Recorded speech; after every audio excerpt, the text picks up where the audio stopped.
man, we are off and we are running. Sunday night, September the 8th. Lions win. Lions win. Krug covers. Krug covers. Headlines at 11. Welcome to the Krug Show. I am Larry Krueger. I am smiling because I did cover my wager tonight. I had the Lions minus the 5. I was dead in the fourth quarter. I said to Kev, the only way I'm going to win this is if we get overtime and then the Lions win the coin flip and then go down and score a touchdown. Other than that, I'm done. And that is what happened. And the Lions covered. That was my second cover of the day because I took Seattle and the Chargers in the afternoon. A little two-teamer tease, and that covered. Very good day. Drinking with my good friend Mark Williams in a bar here in Walnut Creek. So we spent the afternoon enjoying some beers and some outstanding football because the Niners play on Monday and I had the day off. But we are brought to you by Pig and a Pickle, the best barbecue in all of Northern California. Check them out. They're in Emeryville. They're in Corte Madera. They're open 7 days a week from 11 a.m. till 8 p.m. or until they run out. Go say hi to Damon. Go say hi to Mary. Get some brisket chili. Tell them that Krug sent you. And tonight's live stream with Dan and Kev and Los is brought to you by Mancini Sleep World. Mancini Sleep World, proud sponsor of the Krug Show. I'm loving my brand new Mancini's bed. I'm sleeping on it. My wife's sleeping on it. We're both loving it. Fantastic, high-profile mattress. Mancini's is awesome. They offer a 120-night guarantee with a range of brands and price points. So with Mancini's, you get free next-day delivery. Click the link below or go to sleepworld.com. Find a bed that works for you, whether you're shopping online or visiting in store. If you are a Krug Show viewer, all you got to do is hit the promo code KRUG10, K-R-U-E-G 10, and you're going to get 10% off in-store or online. That's right, 10% off on your total mattress purchase. That could be a very significant savings.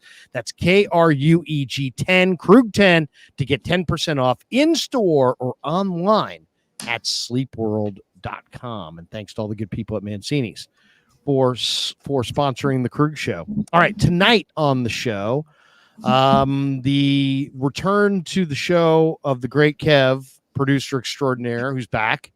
He's in the top box there. Right beneath him, looking very tanned up in the summer months, the man who's living on the face of the sun, and that is Dan Coach Emilio, who joins us from the face of the sun, Arizona. In his 49ers studio, not his San Francisco Giants studio, it's 49ers studio. It's a winning studio, not a losing studio. It's a studio that signs free agents. It's a studio where the fans are proud to say that they're fans. Anyway, Danny is with us, and Los, who's our good friend as well, NorCal Sports Network. We don't hold it against him that he did not go to SI, but he also is a NorCal guy and a city guy, and so we love Los, despite his non-San Ignatius Wildcat past. All right, we get it rolling, guys, because week 1 in the NFL is in the books, except for the Monday Nighter, which is Niners and Jets. Aaron Rodgers has thrown 4 passes since 2022, and he rolls in here to Levi's tomorrow night. And before we get into Niners Jets, and we are going to do a preview, but we want to recap week 1 in the NFL. So I'll just throw it to you guys. What did you think? Week 1 in the NFL. I'll throw to you the question I threw to Kev maybe 20 minutes ago. Guys, who in your mind was the most impressive team? They didn't have to necessarily win, but who do you think was the most impressive team thus far in week 1? And anybody can start. Go ahead, Danny. Well, I thought the Saints looked pretty good. They tore up the Panthers pretty bad. I should have taken them in my Survivor League. Kev and I are done in the Survivor pool because Did you pick the Bengals? I forced Kev to go with Bengals for both, and me too. I did the same thing. I lost twice.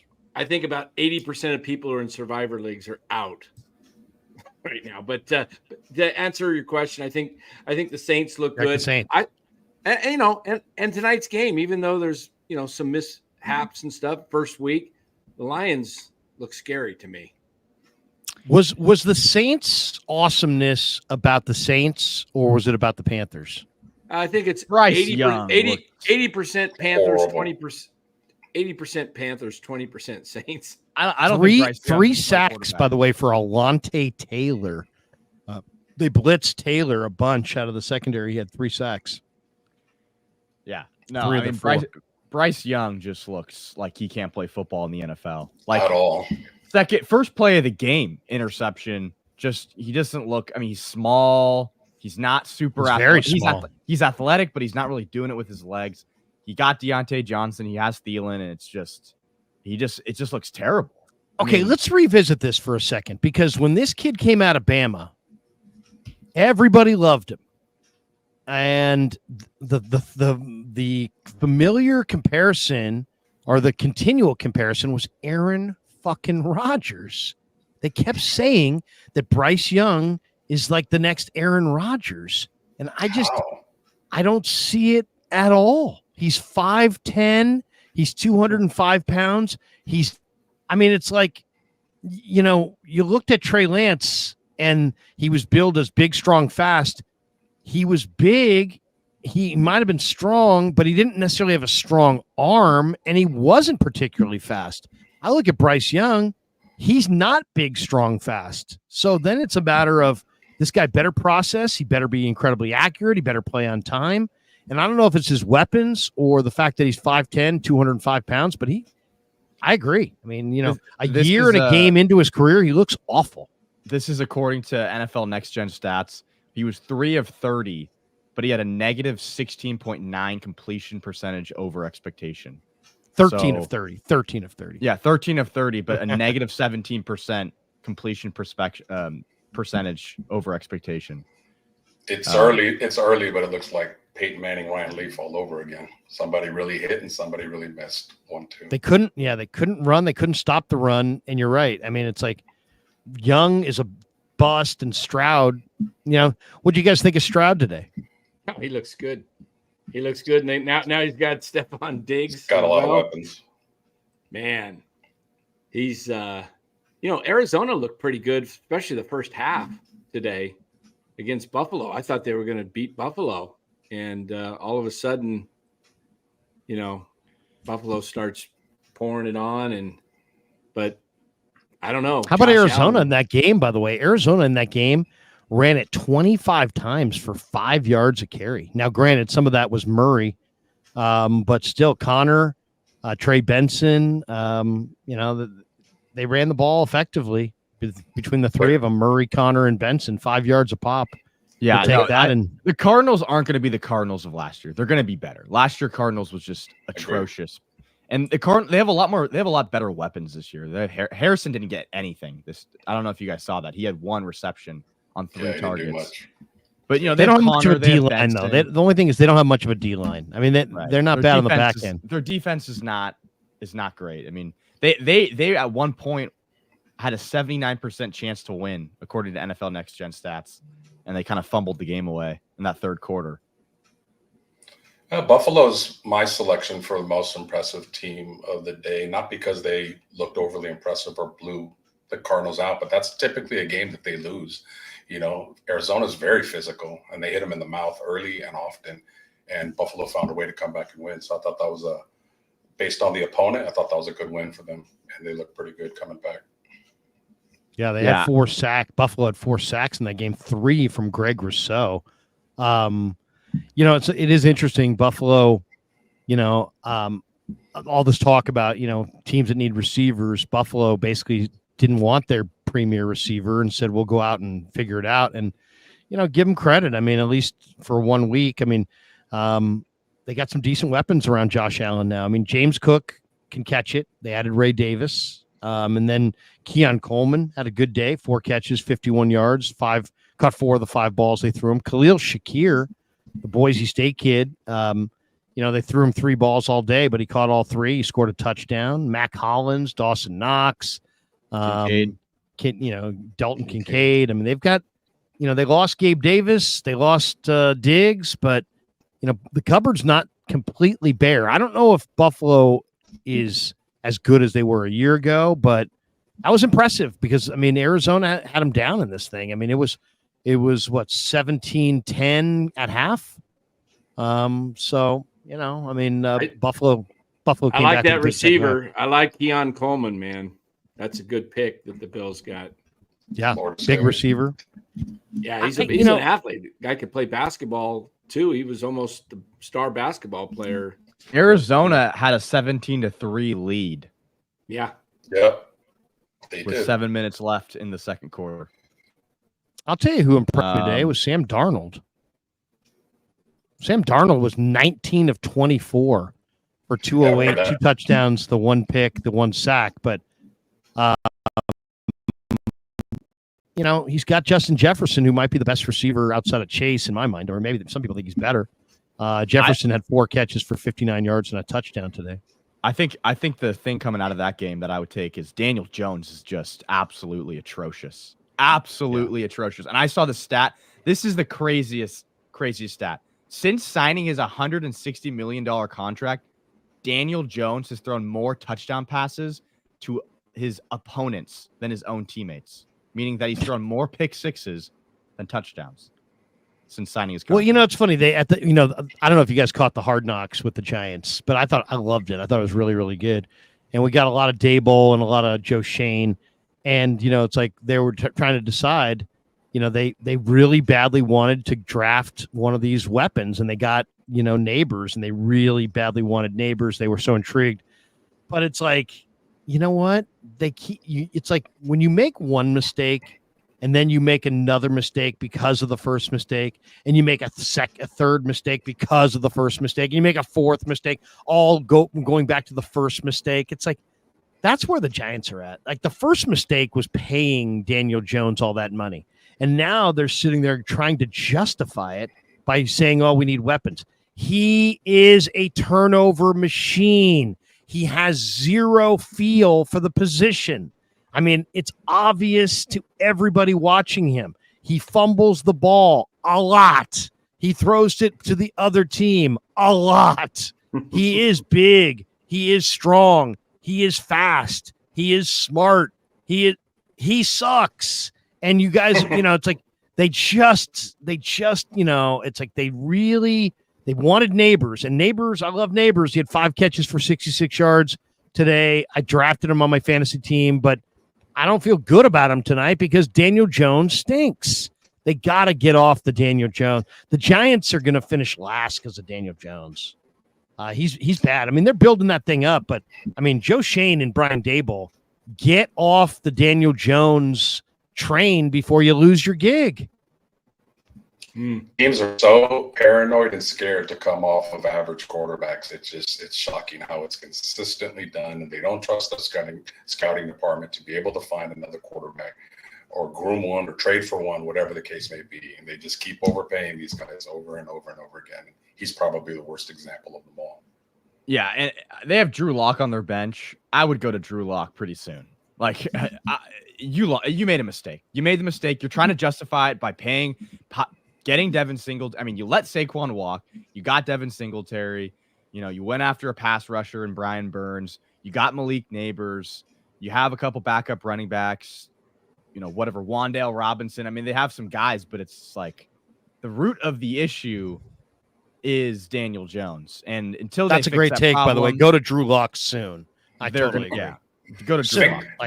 Think about that. They chose Daniel Jones over Saquon Barkley. Just think about that for a second. Like that's a fireable offense, really. It is. Yes, seriously.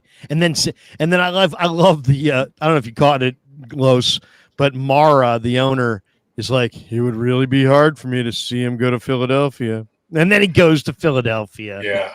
It's just like, you're kind of, an organization that the players don't have a great warmth for when your players leave you and go to your rival. Yeah. You know what I mean? If your players leave you and they go to the Rams, that your players leave you and they go to the Seahawks, you know what I mean?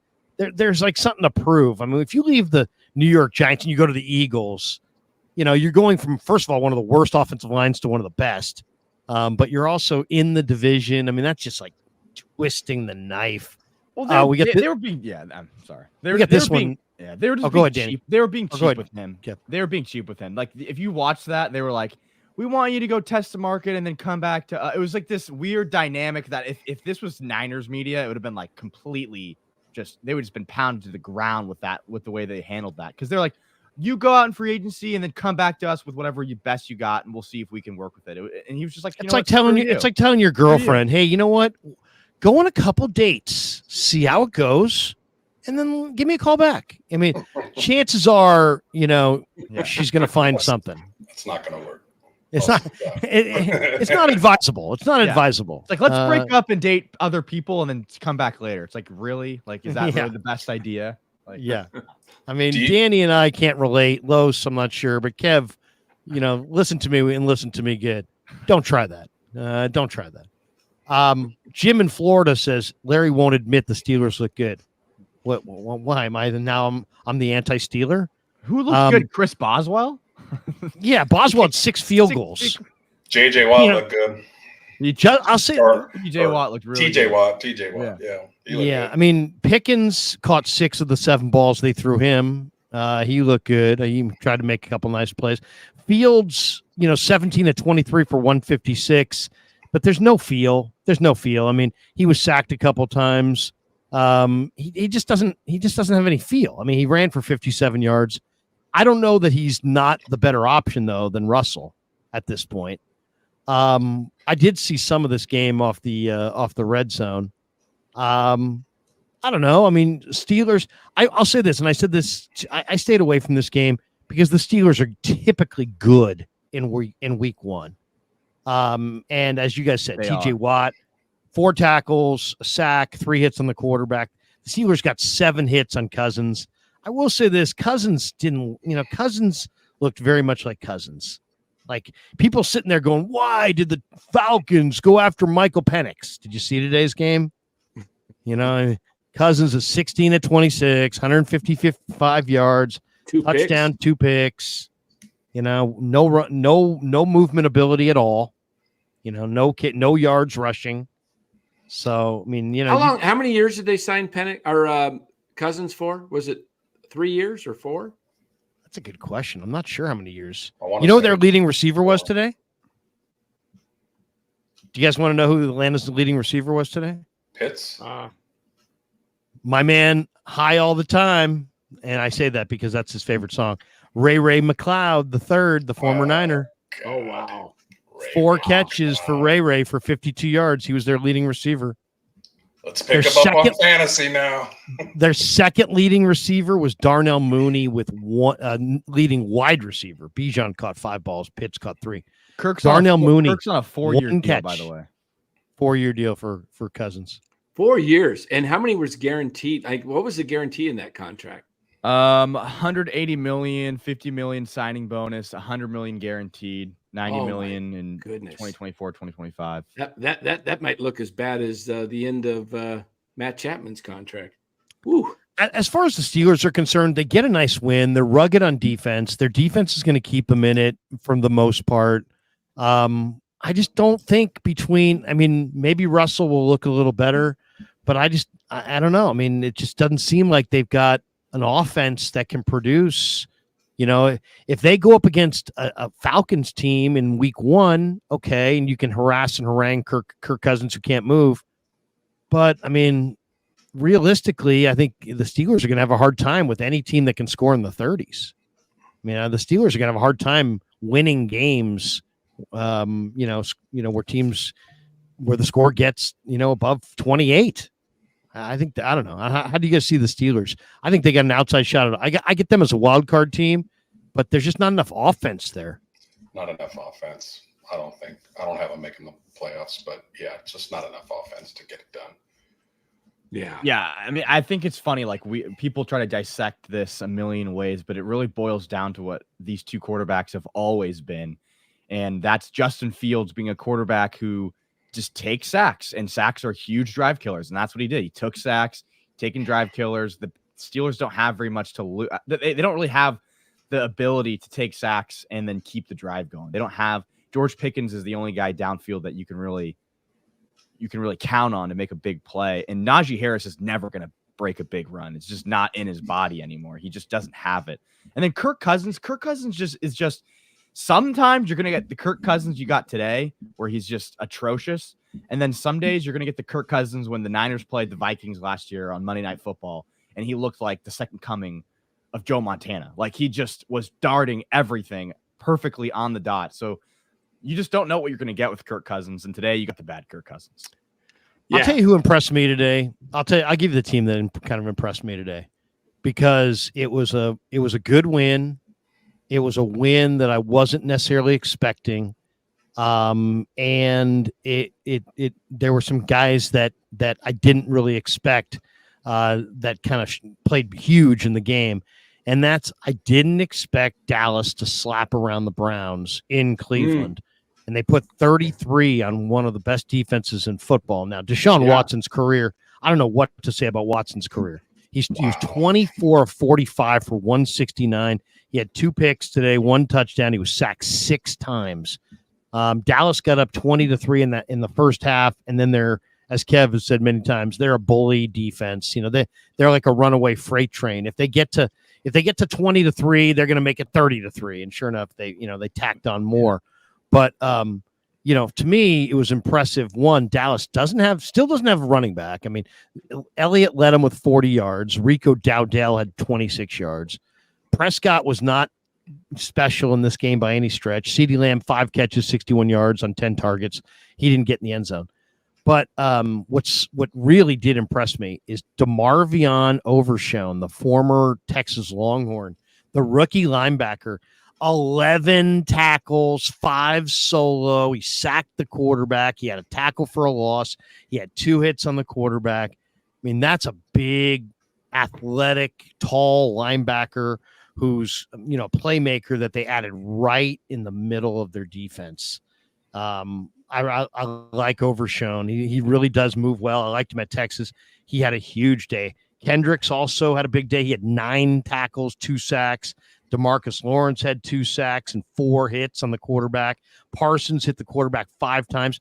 Dallas today got 17 hits on Deshaun. 17 hits. So to me, Dallas, I'd have to say Dallas, they still don't have a running back, which is just ridiculous considering, you've got this powerful offense, this strong offensive line, and you don't have a running back. So I think that's going to be their undoing. But man, if you let them get up on you between the rushers they have and the guys on the back end going for the football, man, they can blow you out. They are a team that can absolutely blow teams out. Another thing that's kind of interesting because I was watching that Bills-Arizona game, and you just mentioned 17 hits on Deshaun. Yeah. And the offensive coordinator is now Ken Dorsey for the Browns. And they were talking in the Arizona game about the Bills and Josh Allen. They were hyping Joe Brady, the offensive coordinator, and how much the players, really trusted him. And they said last year, Josh Allen in the huddle was asking guys, what do you want to run to the team? Because they were, what does that say about Dorsey's offenses? I mean, the fact that he's still in the league when that stuff was going on, and now he's with the Browns, and they look awful. I mean, wow. All right. Once again, Sean Turner putting it the only way Sean Turner can. Talk Niners, dicks. Nice. And we appreciate that. Tommy Huxley says, gifted one the Krug Show membership. Oh, look at that. Welcome aboard. That means that he bought a membership for someone else. Look at that. Yeah. Look Who at wants that. to take it? I like that. I think it might be given out at random. Look at that. I appreciate it. I don't know. Look at this. Maybe it's this guy, Jacob Gordon. He says, thank you, Tommy Huxley. There it is. There we go. One you gifted. ask, you shall receive. I like it. They're great they're great stocking stuffers for the holidays, by the way. Krug Show subscriptions and memberships. Okay, Niners tomorrow night. Let's get into it because Sean Turner called us. We don't want to talk about the prime time. We should talk about the. No, let's talk. We can talk a little prime time. Go ahead. Well, let me just talk about the Cowboys first, since we were just talking about it. I have it pulled up. I wasn't surprised particularly about this game, just because it's kind of what the Cowboys do. The Cowboys, we don't know how good the Cleveland Browns are going to be, but the Cowboys they destroy teams. And when they beat teams, they beat them good. When you have no running game, the Cowboys are great. When you have a physical running game, they melt down. They shrivel up. And the defense just creates a ton of havoc. Like they're always deflecting passes. They're getting huge hits, interceptions. Eric Kendricks had an interception, former Niner of a few hours. And, Deshaun Watson was pressured 25 times in 56 dropbacks. That's almost half the time. So, yeah, Deshaun Watson didn't have a good day, but he was also running for his life. I kind of felt bad for the guy. It's like every time he dropped back, he was running for his life, scrambling. But yeah. One quick last observation of the NFL that I noticed today, guys, was some good offensive teams, namely Cincinnati, Miami, and Jacksonville, did not show well today. And it was because their O-line got manhandled.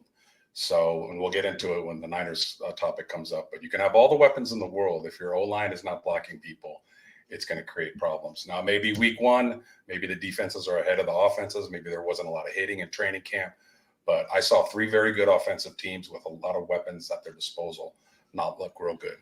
Their offensive line was manhandled, each of them. Yeah. Speaking of, I didn't see Cincinnati getting dominated up front by New England. I don't know what the bigger story is of the day with Miami. Is it they won, or that Tyreek Hill going into the parking lot gets handcuffed?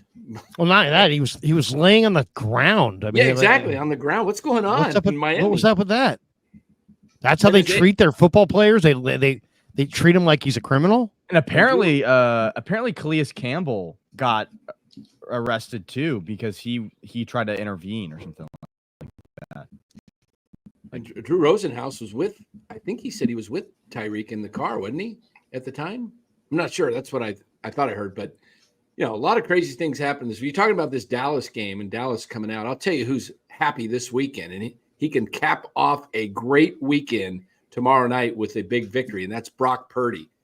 Saturday, he watches his Iowa State team Cyclones beat the Hawkeyes, the in-state rival, and George Kittle with a big victory at the end, a touchdown. And then today, he's probably the happiest guy in the world that Dak Prescott got $60 million a year, 231 guaranteed. Brock has a big year. He's in for that for sure, because how many playoff victories does Brock have in 2 short years? He's got what? 4? 4. And Dak Prescott doesn't have a memorable win. No, he doesn't. So Brock is going to cash in big time with a good year this year. Dak Prescott's biggest win was against Tom Brady in the wild card series 2 years ago. Hasn't done anything else. That just shows Jerry Jones is losing his mind little by little. Did you guys see the highlight of the day?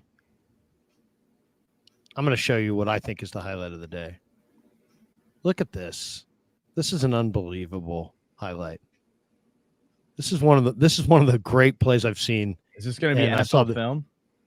Here we go. May get copyrighted here, but it's okay. Here we go. This is Colts Texans Anthony Richardson. Throw. Watch this. Oh, the throw. Yeah. Oh, that was a hell of a throw. And going left. Okay, so he's on 31. He's on the 31-yard line. 67 yards, pretty much. 31-yard line. The guy catches it at the 3. How many yards is that? He threw it from the 62 or the 60? On the 32. That's a 67-yard throw. 67. That kid is something, man. Woo! Only 4 guys can make that throw in the whole league. Right? Now, okay, Steve Young, Michael Vick, Colin Kaepernick, Russell Wilson. I'm trying to think the greatest athlete to ever play the quarterback position. It may be this guy. This guy is 6'3", 240, and he runs like the wind, and he's got a gigantic arm. I mean, I'm not saying he's the best, of course. It's more than that. Mahomes is Mahomes, and he's at the top. But, wow. I mean, I can see why Chris Ballard wanted this kid. I can see why The Colts were so intrigued by him. I mean, he runs. It's like when he's running, it looks like he deals out punishment. I mean, he is really something, man. That kid, and he looks so. I know last year he only played a couple games. This guy Tammy McDaniel's like, come on, Kruger. Did you watch Elway play? Yeah, I did watch Elway play. He handed the 49ers Super Bowl 24, sister. Tammy, I was there. I saw it. He absolutely was atrocious in Super Bowl 24 and handed it to the 49ers on a platter. Did Ricky Pearsall play with Richardson the year before? Was he there for 2 years in Florida? Or was he just there at 1 year? I don't know the Pearsall transfer portal thing. I know he started at ASU. Yeah, see, he started at ASU. I'll look that up. But yeah, Richardson was spectacular. Only thing I'll add on Richardson, just to pump the brakes a little bit on this glazing, is that he was 9 of 19 with a pick, and he overthrew his receivers a little bit. Like he's part of the reason that they lost the game. That was a great throw. My jaw dropped when I saw that throw. But yeah, he was there for 2 years. He still has a little way to go before he becomes something.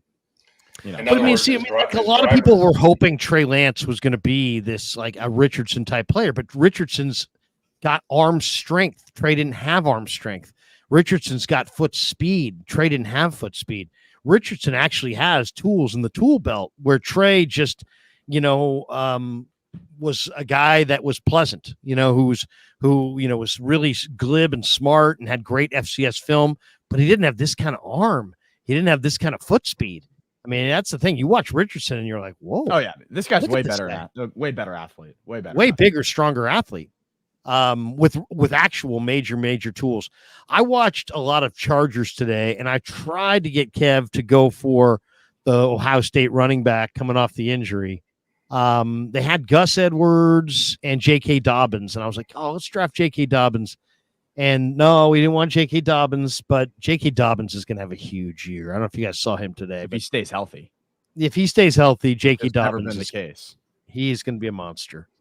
Chargers offense looks a little suspect for a while, though. Yeah, it's not a great offense, but they're going to run it. That's the thing. One thing with Harbaugh, he loves to run it. Yeah. One thing I'll add. I don't know if you guys saw this game, but I'm not a hater, but I'm not a believer in Caleb Williams, and I didn't think he looked that great today. I know they won, so there's a lot of people touting him, but I don't think I think all of their touchdowns came on defensive scores. He was bad today. He was 14 of 29 for 93 yards. He was sacked twice. He ran 5 times for 15 yards. We'll see. I mean, there's definitely he can make some amazing plays, and he made a few of them in the preseason.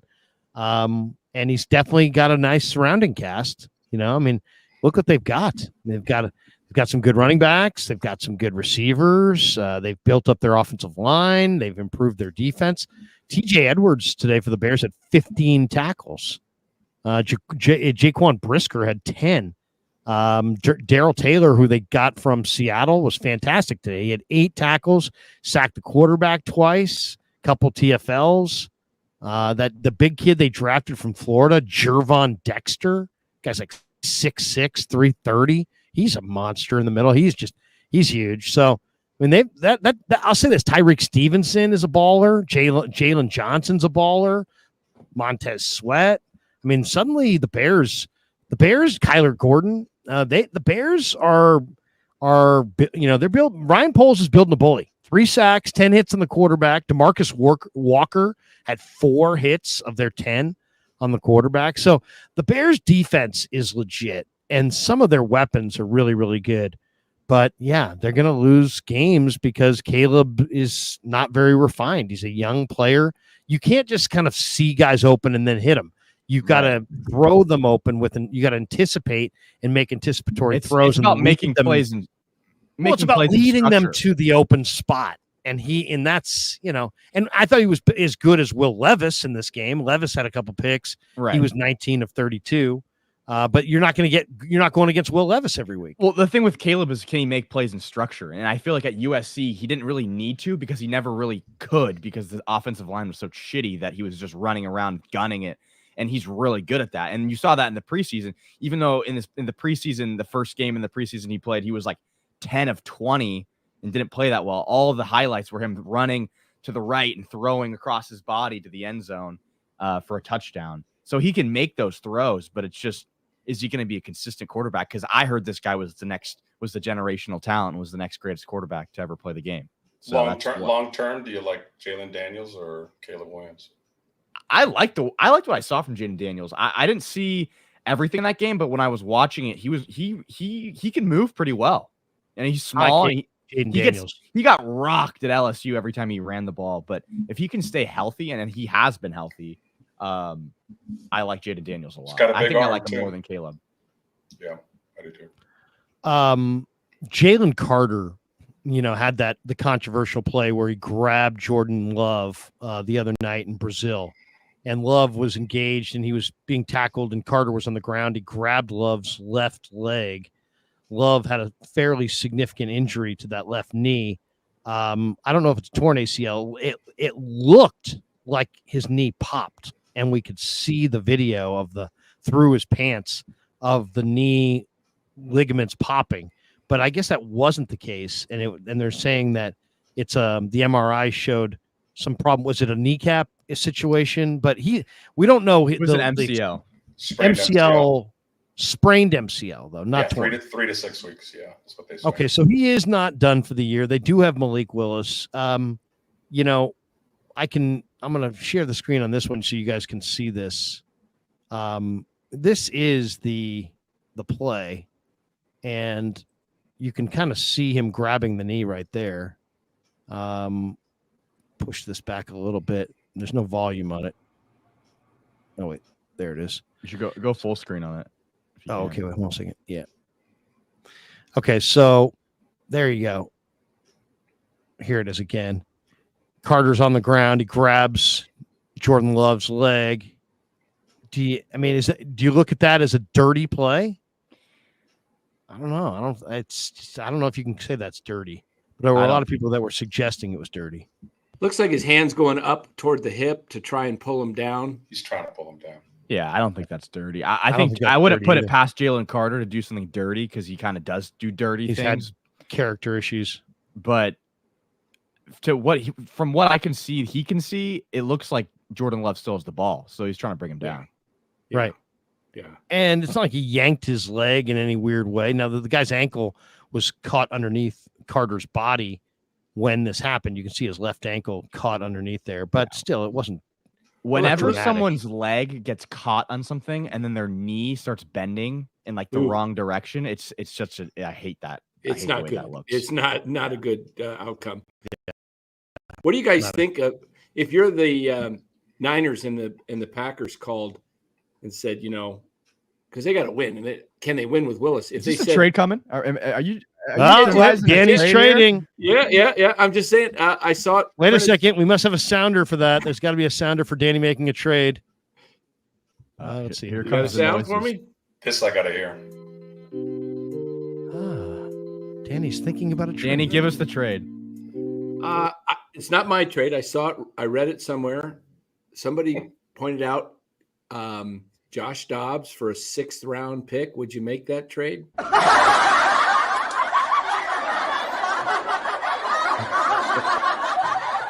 Yeah, you guys were ready. I would. I mean, yeah, I would. I mean, here's the question I threw out because I don't know that the Niners can win any games without Purdy. And I said that early. Then I felt I kind of amended it after I saw the preseason because I thought Dobbs played pretty well in the games, and then I thought, Allen, I thought outplayed Dobbs pretty consistently in the practices. So, first of all, I have no problem with Shanahan going with Allen instead of Dobbs. Allen's better than Dobbs, and he's proved it in the practices. But that surprised me, Larry. To be honest, I know. Is Kyle more of a guy that just loves practice more than games? Yeah, I mean, you gotta as far as efficiency. Yeah. Well, no, it's more than anything. I just think it's reps. Yeah. You know, if there were more games and practices, then he put more emphasis on the games. If there's more practices than games, it's like if you see somebody do something wrong 25 times in a practice and then they do it right 3 times in a game, you still saw those 25 balls in the practice. So it's hard to unsee it. The thing about Dobbs is that Dobbs, I think, is clearly the better runner and showed great toughness, I thought, in the preseason. But Allen, that's the best I've seen Allen look. I mean, as far as he got to the top of his drop, and there were times where he kept his eye. He started to look a little bit like Brock. He got to the top of the drop, kept his eyes posted downfield, moved in the pocket, stepped up in the pocket, and delivered a ball, with conviction and with some zip. I like the arm strength of Allen better than Dobbs, and I also like the deep ball better. Dobbs floated that deep ball all summer, and it was like duck. I mean, there were times in practice I'm just like, watching these ducks, and I'm just like quack, quack, quack. I mean, it's just floating, just these wobbling garbage balls. That Monday night game last year, he had a few floaters that just were. Yeah, I mean, he was terrible in that end of the year against Minnesota. But I think it's really because if you said to me, why? Give me a reason that Shanahan went with Allen over Dobbs. It's that you guys are looking at ceiling and looking at Dobbs and saying he's got a higher ceiling. Shanahan's not looking at ceiling. Shanahan's looking at floor. And he thinks Allen has a much higher floor than Dobbs. I think that he might use his own verbiage to tell you how he exactly feels. But I think in a nutshell, that's it. Shanahan knows that Dobbs might reach a higher level, but also may play at a lower level. He'll take Allen, who he's looking for more efficiency. He's looking for someone to run his scheme. He's looking for someone to run his scheme. He's and never wanted to always. The most. That's what it always. Allen's is. been in his scheme for an extra year too. That's right. He has the advantage in that. But Danny, I think you're onto something there because if I was the Packers, I think they will do Dobbs. that. I think Dobbs makes the most sense because if Dobbs has proven anything in his career, it's that he can be traded and play for another team. Right, and Green Bay and San Francisco is pretty much the same offense, same type of system. LaFleur. Yeah. So I mean, it would be a seamless transition for him, and it's just for 5 weeks probably. Here's the question I would have. And Niner fans got mad at me when I asked this the other day, but it's worth asking. What would you do if you did lose Brock Purdy for the year or for an extended period of time? Knock on wood, it doesn't happen. But if you lost Brock Purdy for an extended period of time, what do you want to do? You want to roll with Dobbs? You want to roll with Allen? Or do you want to make a trade? And I only bring this up because guess who played really well in the preseason this year? Mac freaking Jones behind Trevor Lawrence in Jacksonville. And there are those people that believe, Michael Lombardi and others, that Kyle Shanahan wanted Mac Jones. And obviously, no, people are saying, Monty saying, F no, Larry. But here's the thing. Mac Jones played well in the preseason. And Mac Jones is the one thing about Mac Jones is he can process. So M. Patel, Mac. Are we sure about that? Are we sure about that? You can say that I think he can process. Yeah. I think he can process. So what can he do? Because he had a good year. He had a good year his rookie year. Do you guys not remember? Do we have to bust out? He made the Pro Bowl. He made the Pro Bowl. Yeah, he made the Pro Bowl as a rookie. And not only that, I think that would be tough though because it's then Belichick hired Patricia and another defensive coach, Joe Judge, to be their offensive coaches, and the bottom fell out. And also, I mean, look at the Patriots' weapons under Mac Jones. Those probably are the worst weapons in the entire league. So I'm not saying that, but if Brock was out and you had to go the rest, Grant and others are saying that they've got sources saying that it's Super Bowl or bust for this regime. Now, I don't have any sources on that, but assuming that he's right when he says that, And I believe when he says that somebody told him that, there could be a whole lot of pressure for Shanahan and Lynch this year to maximize 2024, because it sounds like, according to Grant, if they don't win the Super Bowl, heads are going to roll. Now, Well, let me give you a name. go ahead. Tell me what you. Ryan Tannehill. Isn't he going to Green Bay? I read last night he's going to Green Bay. Packers reached out to Ryan Tannehill, but Tannehill is looking for the quote right situation. Okay, but Tannehill has never done it, and he's 33 or 34 years old. Mac Jones, I looked at as somebody who's got some upside potential. I'm not saying I didn't know, man. Jones with third pick in the draft. I didn't like Mac Jones with the third pick in the draft.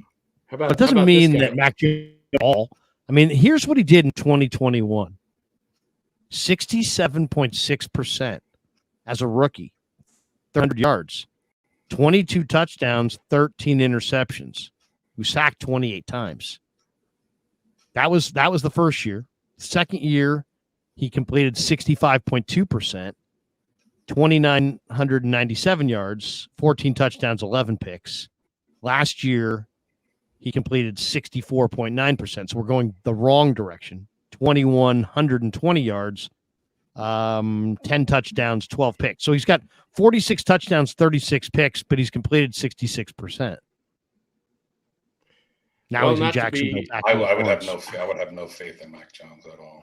I think, you know who I think Kyle would prefer? If Brock Purdy gets hurt. That's just the truth. You know who I think Kyle would prefer over Mac Jones? Who do you got? Oh, no, he wouldn't. No, I think he would.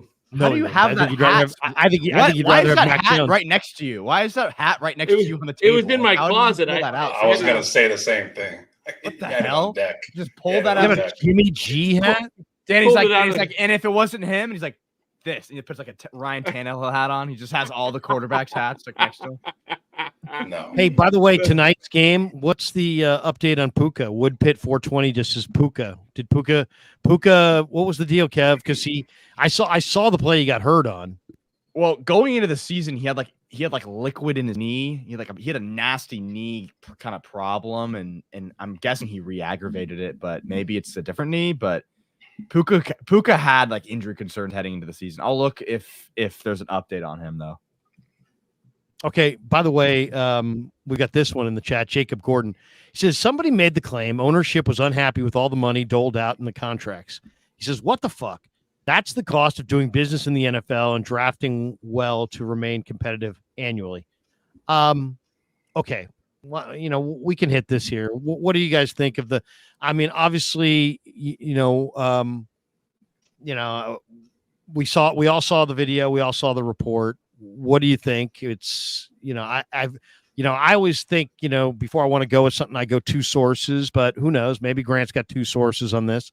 What do you guys think of this story? The idea that two guys that were just recently extended by the ownership group, that the Niner ownership group could be unhappy with Lynch and Shanahan because of money that they've spent on extensions for Aiyuk and for Trent. The assumption here is that ownership wanted the Niners to be a little bit more fiscally prudent and maybe move on from some of these high-priced players and replace them via the draft. I just find the ultimate, the end game on this, where the report was if they don't win the Super Bowl, they're on the hot seat and could be fired and heads would roll. Jed York just told us in January that he would have been happy with the season last year if they had lost at home in the NFC Championship game to the Detroit Lions. So he's going to I got to seriously question Jed about his bipolar opinions if in 2023, at the end of that season, he's like, you know what? We lose in the NFC Championship game. You know what? I still love these guys, and it's been a great year, and only two teams can go to the Super Bowl, only one can win it. And then what? exactly 1 year later, you're chasing these guys out because of finances and the way they've spent your money in a capped sport where you're minting money and your franchise produces $500 million in annual revenue. I mean, I can't see that those things don't. I mean, if he is going to fire these guys after this year, after he just told us that he was okay with losing to the Lions last year, that's a pretty quick reversal. And I think I'd have to be pretty critical of that reversal. And that unbelievable about face more than anything. And I don't think I'm the only person that would notice that. It's a completely hypocritical statement to say that you're content with that, you're making money, and that you'd be happy with an NFC Championship appearance, and then all of a sudden, I think the Niners wanted to trade Aiyuk. I really do. I mean, that second, third, and Amari Cooper was one hell of a deal. It's too bad that Brandon was all show and no go and all talk about being traded, and then when it actually was going to go down, he's like, "Oh no, I want to stay here." So I think the organization really did want to move off of Aiyuk, and maybe York and ownership thought that really was going to happen. Then at the last second, it changed, and they're committed to paying him and Trent. So I don't think they're happy about it, but I don't think Shanahan's job is in jeopardy. I find that hard to believe. Danny, Kev, what do you guys think? I mean, by the way, there was a report today. Kev, did you even mention that yet? Huh? Do you want me to play it? Yeah, go ahead. Why don't we play that right here, and then we'll get you and Danny's thoughts. Danny, you're probably muted, by the way. On this the inside scoop. How's this first scoop that nobody knows? The day it actually got done, the 49ers were trading him to the Pittsburgh Steelers. It was already en route there. And then all of a sudden, Brendan Aiyuk happened to show up early to the facility that day. Went downstairs, trying to meet with Kyle Shanahan. Kyle Shanahan was trying to get in touch with the front office, but they couldn't take his call because they're trying to get the trade done to the Pittsburgh Steelers. So Shanahan actually ran all the way upstairs, said, hold this. Let's put a hold on these trade talks right now. Pittsburgh, we'll call you right back. They went down and talked to Aiyuk for about 2 hours. And they said, look, you have until the end of practice. We're either trading you to Pittsburgh today, or you could take the deal that's been on the table. It's up to you, but you have till the end of practice. He says, this is where I want to be. Brandon Aiyuk remains a 49er. Mm. You know, my thought on that is, I tweeted this out, retweeted that. Why didn't the Niners do this 1 or 2 weeks earlier? The same offer was on the table. Why do they wait? You know, you could have put the 1 week earlier would have been just fine, because that would have given them a whole extra week of preparedness for tomorrow night's game. I don't understand why they waited that long. I don't believe that report at all from Jay Glazer. I don't believe that John Lynch was going to do something that hurt their chances of winning the Super Bowl this year. I don't believe it. I do not believe it. It's like, oh, we were about to do something that would hurt our team's chances of winning the Super Bowl, but instead we didn't. I don't think they ever wanted to do that. They knew they had the final straw, the final, trump card. They knew they had the leverage. They knew they were going to, that they were going to use what leverage they had to find resolution here. But I just don't believe that John Lynch was going, because John Lynch would know that he would be ripped. John Lynch would know that the team, that would have been a nightmare. The team, I think, would have spiraled downward this year. I think that would have been the beginning of the end if they had traded Aiyuk. Yeah, I think there would have been guys in the room that would have noticed. I think there's people on the team that would have been, we're not as good a team. If they had gotten off to any kind of a slow start, I think immediately Lynch would get blamed. I think the fans would be irate. On the first day of Disneyland, you're getting rid of Mickey Mouse. You know what I mean? The kids are going to be pissed.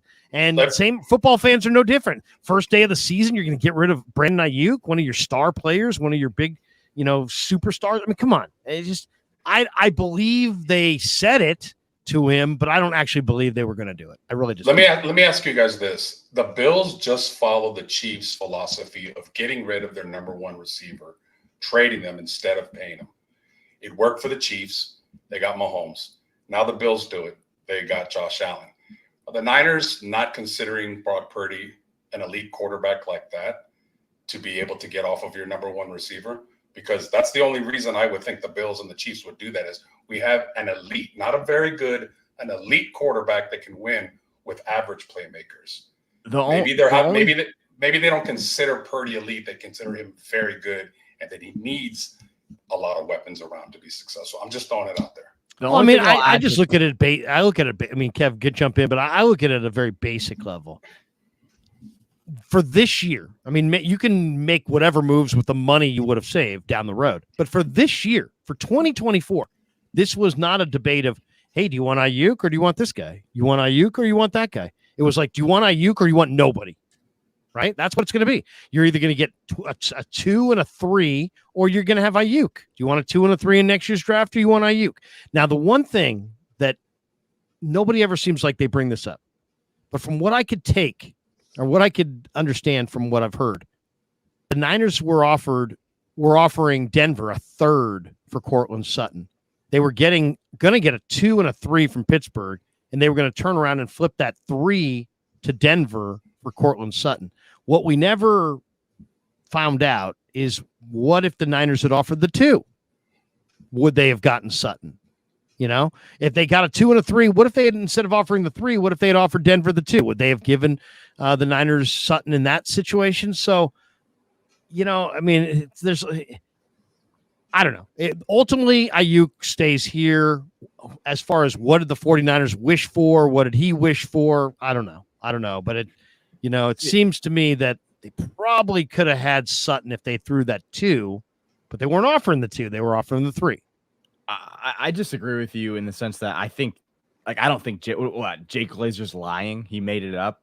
You know, I don't. I didn't say Jay Glazer was lying. You said you don't believe what he's saying. So you're saying, no, I'm saying that I don't believe what he was told is the truth. He was told that story that the Niners were on the verge of trading Brandon Aiyuk.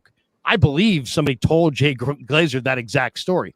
I don't believe that John Lynch was on the verge of making the 49ers worse in 2024. I don't know. That would have brought tremendous scorn on John Lynch. There's too many details in that story for it to not be true. First off, I'm not saying it's not true. I'm saying it's not true from the standpoint of that's what they told Jay Glazer.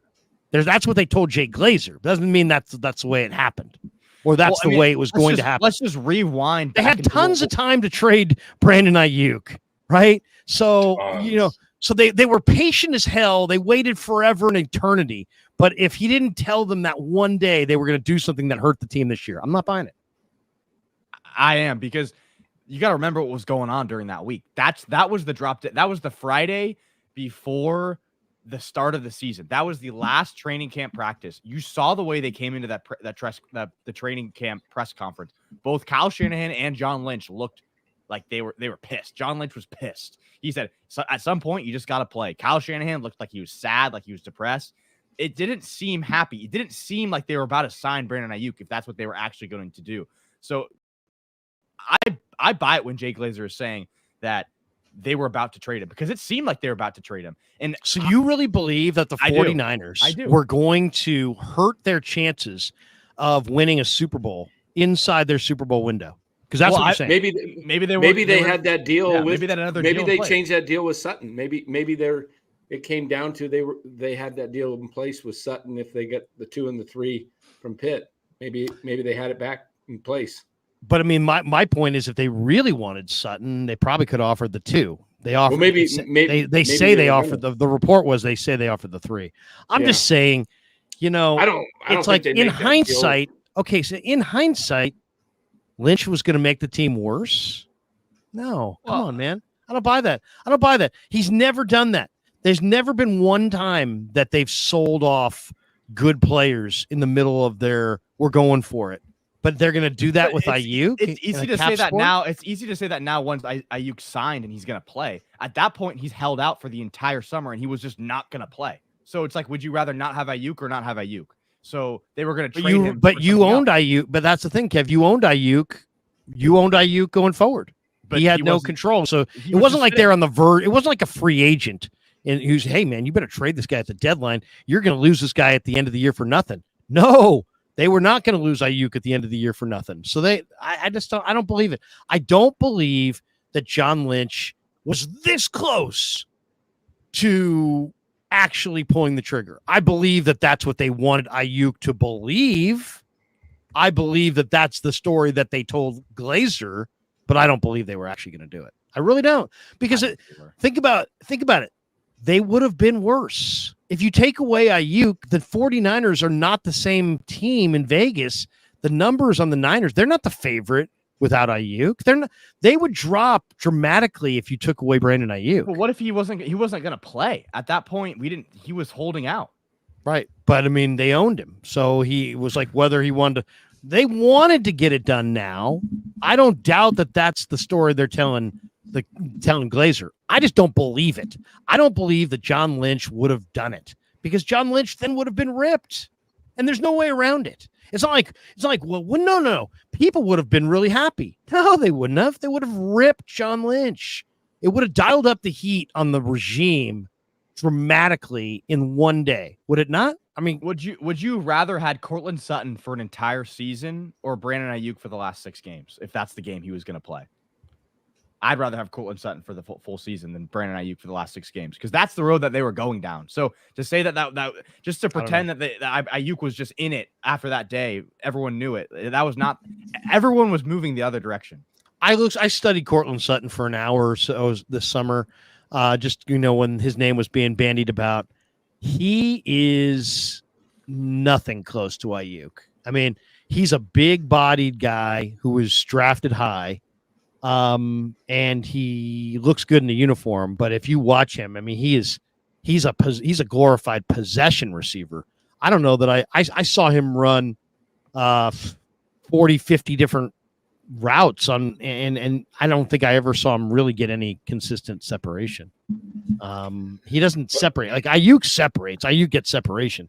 This guy, I mean, the defender he made catches, but the defenders were just right there on him. So I'm kind of glad they didn't go that direction. Larry, you watched the All-22 on the Super Bowl. Did Aiyuk get separation and Purdy just didn't have time, or did he get separation from those corners? The defender fell down. No. Snead fell down. The whole game. Yeah. No, the whole game. On the play you're talking about. No, the whole on game. The backside. I was asking you about the whole game. The whole game. Oh. Would you say that he repeatedly beat coverage, or he was locked down? I'd say it was even. I'd say he won plays, he lost plays. He won snaps, he lost snaps. Snead had snaps that he won. Aiyuk had snaps that he won. McDuffie, I thought, won the majority of the snaps against Debo. When I say won, I mean he was in position to make a play on the ball. Looking at the All-22, he was just all over Debo, especially on the touchdown ball. I mean, and that ball was a perfectly thrown dime from Purdy, by the way. He put it exactly where it needed to be. And you just, the old saying, that's why they get paid too. McDuffie slid over. He made a phenomenal play. But I really agree with, to me, the best media around the Super Bowl, post Super Bowl, was the Spagnuolo Baldy podcast when they had Spags on for an hour. And Spags went out of his way to say that we won that Super Bowl, talking about the Chiefs, because of McDuffie and Snead, because of their ability to cover allowed, Spags to do all kinds of different wrinkles with the rest of his defense. So, and watching it again, it's like, man, I mean, that's why I kind of feel good about the Niners this summer, is I felt like they really did improve their secondary, and their secondary was not on the Chiefs level last year. It just wasn't. So the Chiefs, it was, what's frustrating about last year was that was the Chiefs in their transition year. Yep. And the Niners were kind of in their, like, they had a stacked roster mode. And I really think the Niners should have finished the deal, but they couldn't do it. They couldn't do it. Maybe this is the year. What do you guys expect to see Monday night? What kind of matchup are we going to see? Both teams can score points, but you got two killer defenses. Probably no Hassan Reddick. Sauce Gardner doesn't travel, so he's going to play that left side. He's going to stay on that left side most of the night. Even if Aiyuk moves back and forth across the formation, he's probably going to stay on the left. What are you guys expecting to see? What kind of game do you think it's going to be tomorrow night? I'm seeing a defensive battle.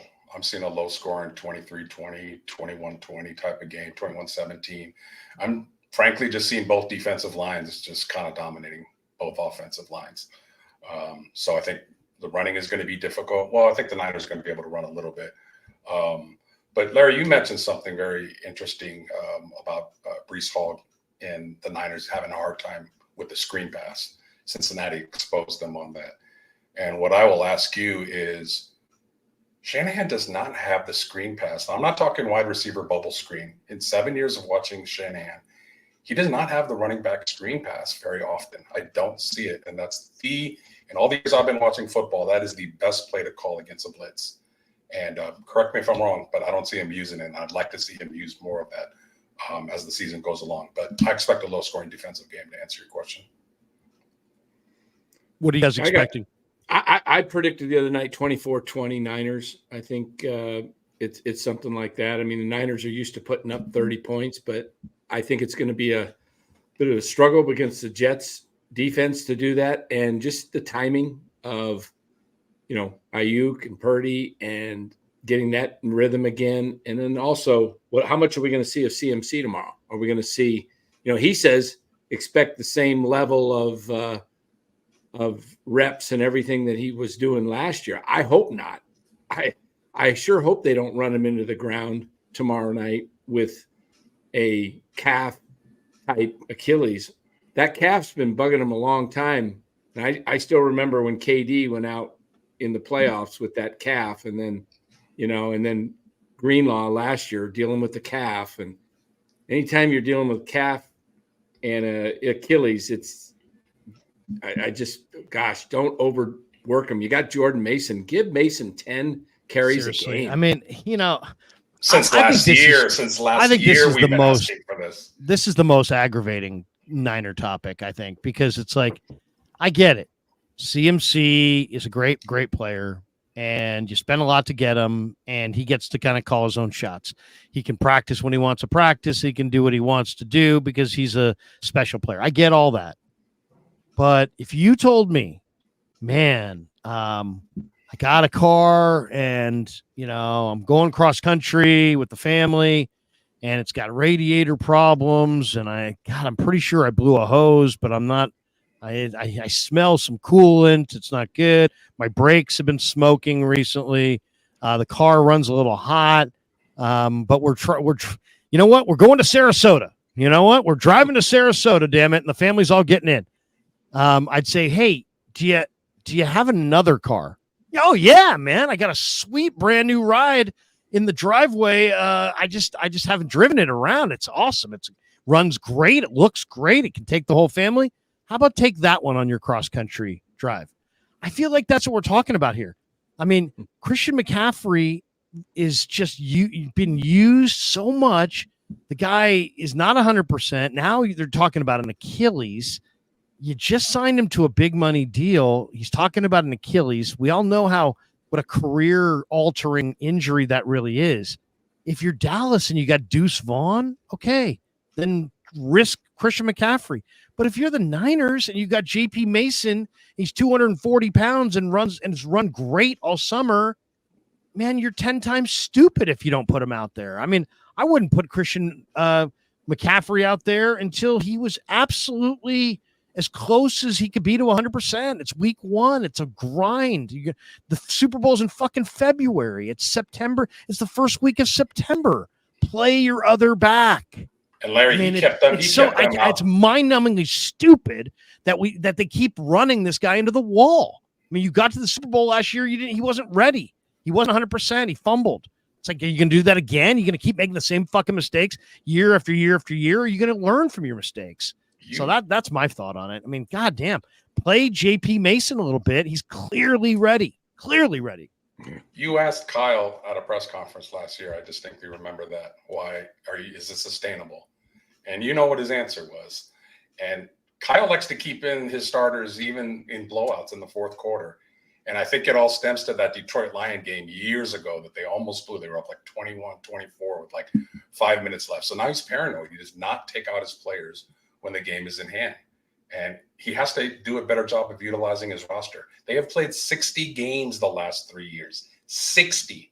That's a lot of miles on those tires. So he's got to do a better job of that. Well, they also got to protect him because they've got him signed for a couple more years with guarantees. If he blows his Achilles out, I hate to say this and be the person with horrible move, but I think a guy at his age with his miles as a running back in the NFL, he blows out his Achilles. He's probably never coming back to the level, even close to the level he's at now, because that would be it's a difference if you're a quarterback like Rodgers and Kirk Cousins, but CMC relies on cuts and shiftiness. And I mean, golly, you got to just get well.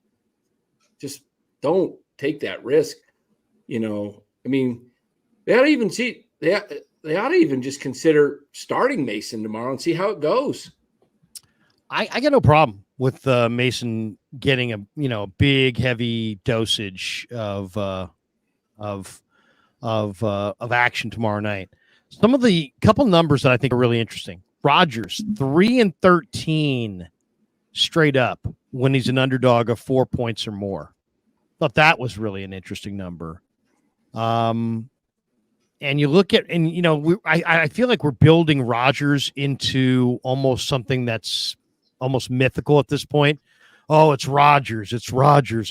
And we've seen Rodgers at the, years ago, but I mean, he didn't play last year. Okay.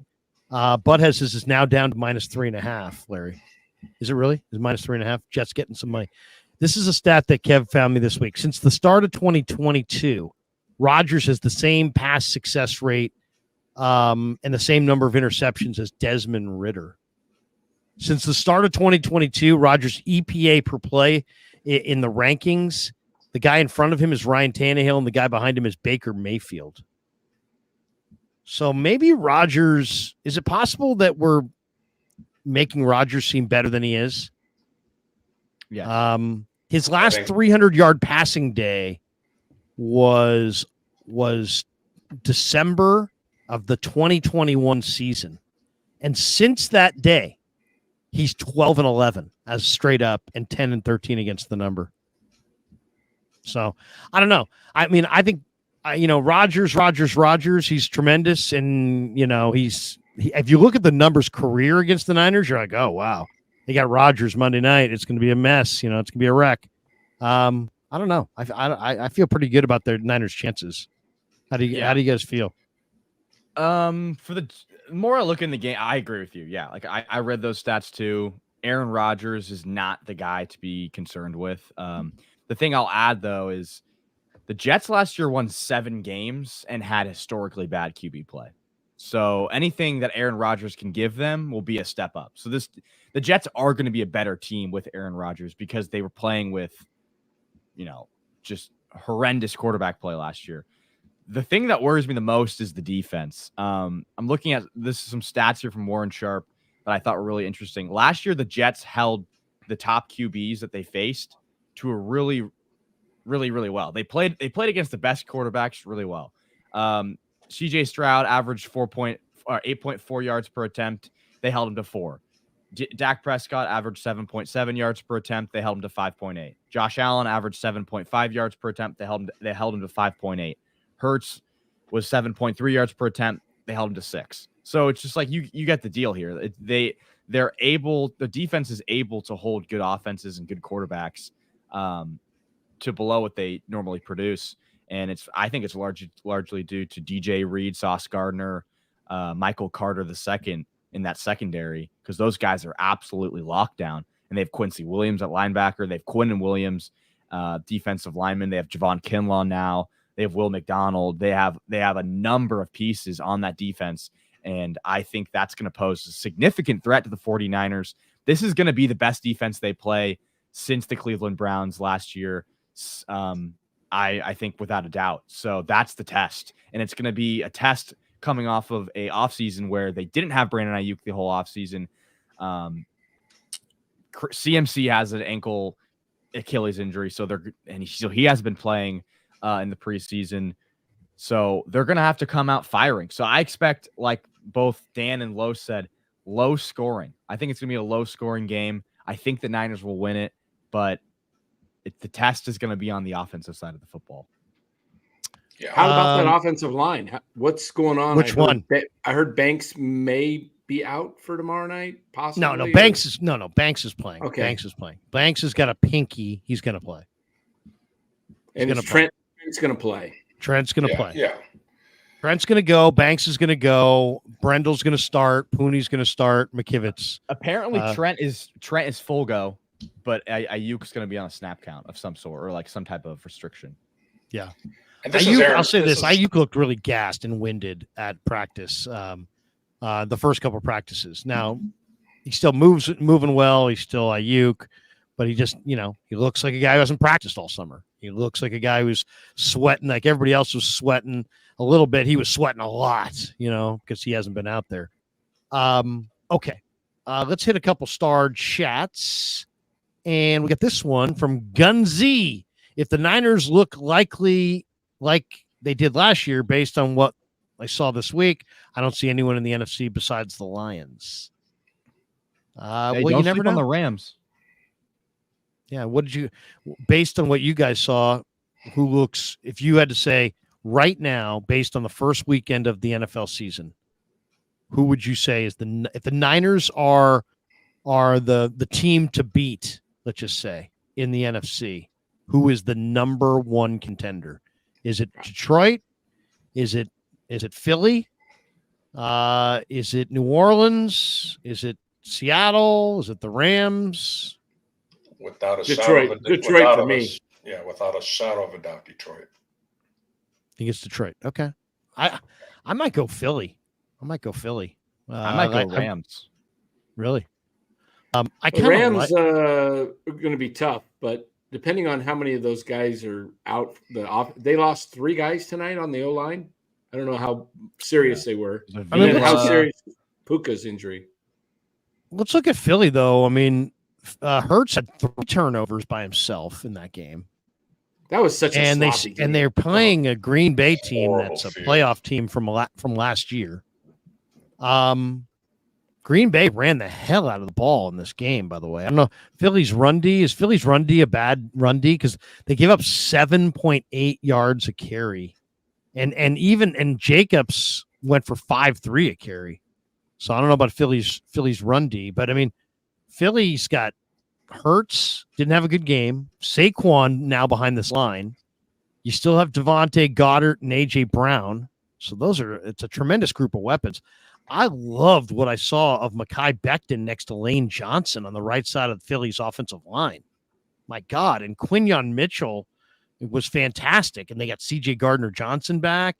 And that Zach Bond had 15 tackles and 2 sacks. He was impressive. So I don't know. They upgraded their secondary. They got the kid from Iowa, the white kid. What's his name? Oh yeah, Cooper DeJean.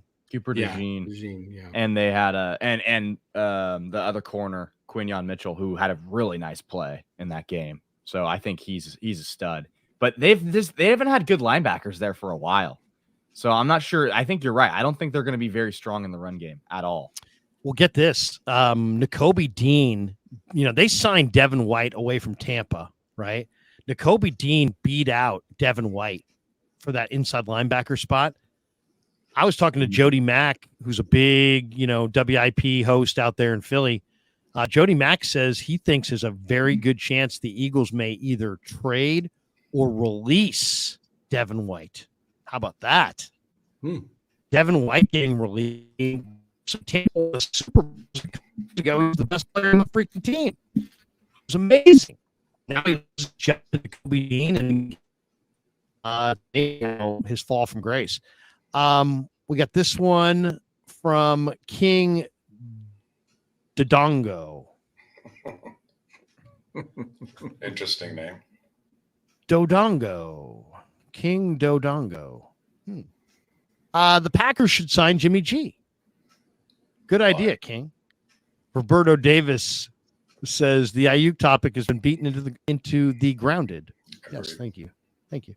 Ricky Williams says the NFC looks like it can be had, fellas. I get it. It's week 1, but let's see how the boys look tomorrow. If they want it, they can absolutely get the number 1 seed.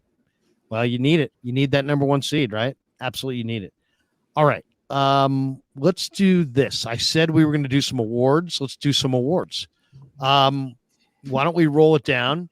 we'll start right now with the first award. Who is going to be the coach of the year in the NFL? You got to go me last because Okay, I'll go first. I'm going to go with Jim Harbaugh.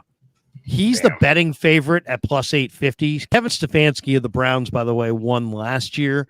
I just think Harbaugh, Jim Harbaugh always brings in good coaches. He believes in a strong running game and a good defense. If there's, Khalil Mack, Joey Bosa up front, they got the defense. Derwin James on the backside, Asante Samuel. They got the quarterback. They brought some rugged runners in. They improved their offensive line. They're in a division where there's some winnable games. I say Jim Harbaugh, coach of the year this year in the return to the Chargers. What do you guys got? That was my pick.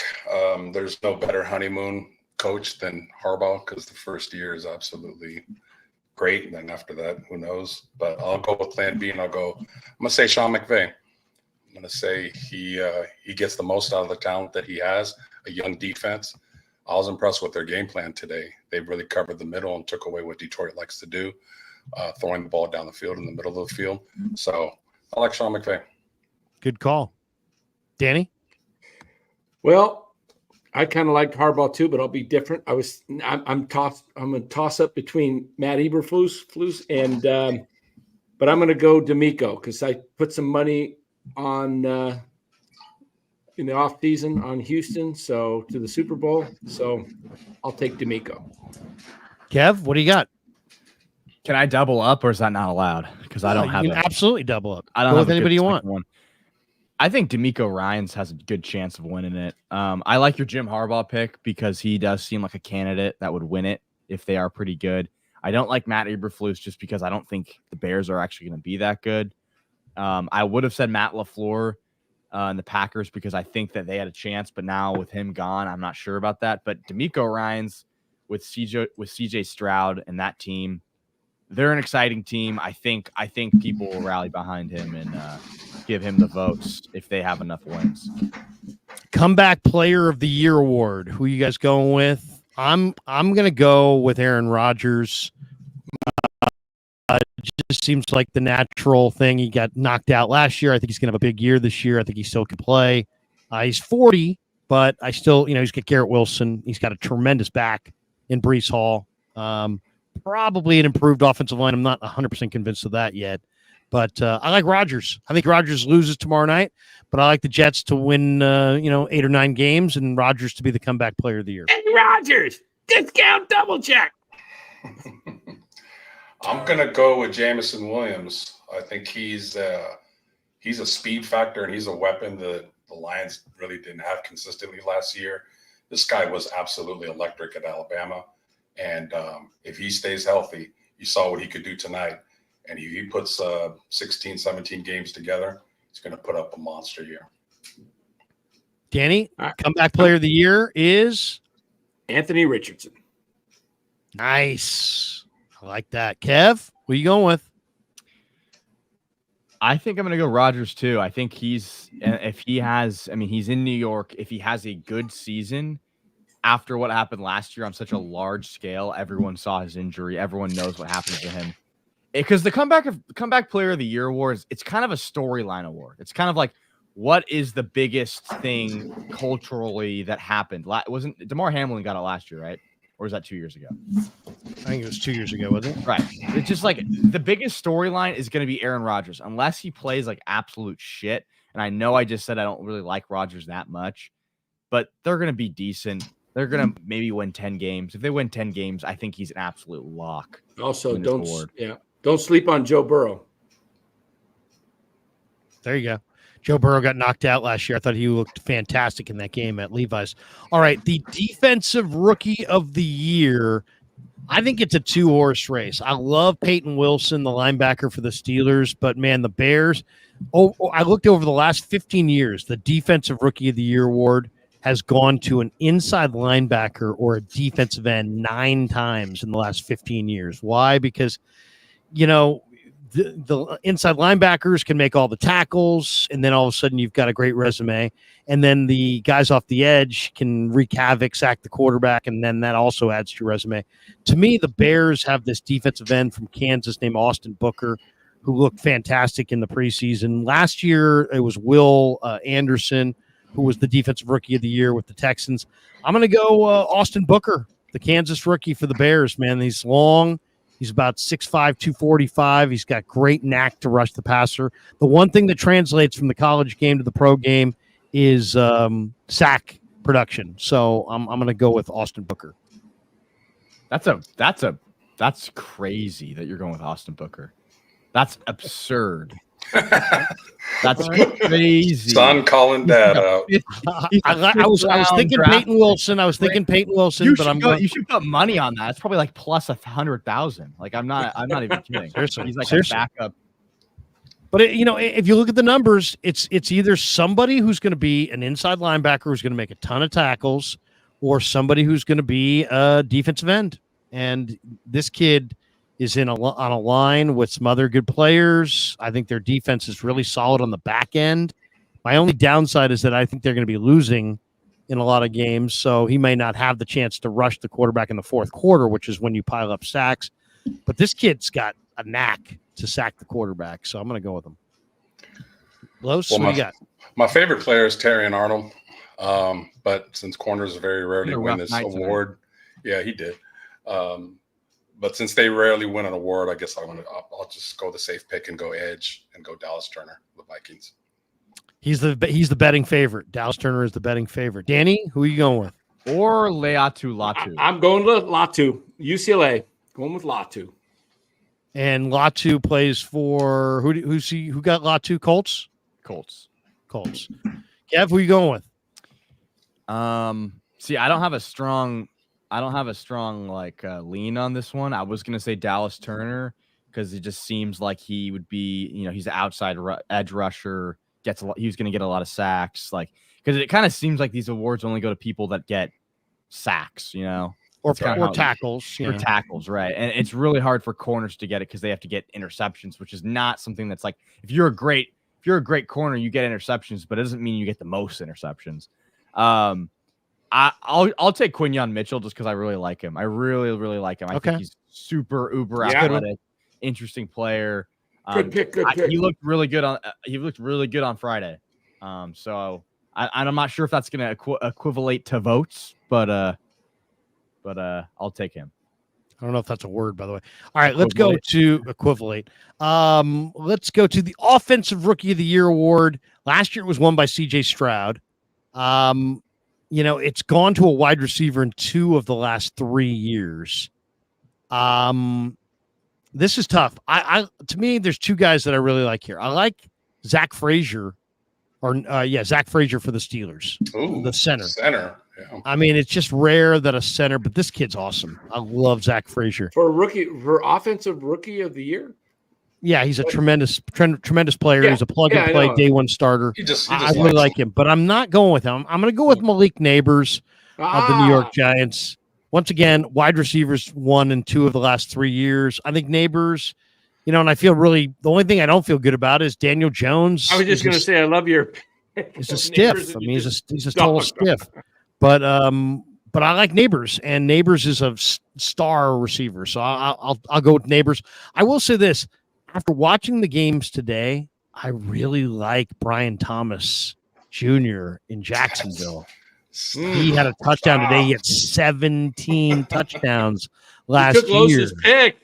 I love Brian Thomas, but I'll go with Malik Neighbors. I'll leave you guys somebody else. Go ahead, Los. Yeah. Thanks for that cheat. If you'd asked me 24 hours ago, I like 2 receivers. I love Marvin Harrison Jr., but I think I love Brian Thomas more. I loved him coming out of LSU. I think he's underrated. He's long. He's physical. He's got speed. I think he's going to be Lawrence's number 1 guy immediately. It's not going to be Christian Kirk, so I'm going with the sleeper. I'm going with Brian Thomas Jr. Brian Thomas, one super here. Charlie said, "Did you guys see Ray McLeod?" Yes, we did. We talked about Ray earlier in the stream. Charlie, appreciate that. Danny, who is your Offensive Rookie of the Year? If I went quarterback, I'd be thinking Bo Nix, but I'm not going to do that. I think he didn't look good today. Yeah, he didn't. I think I'm going to go with. I like Harrison better, but I like Josh Allen more. So I'm going Keon Coleman because I think he's going to turn out to be their number one wide receiver because they lost both Stephon Diggs and Gabe Davis.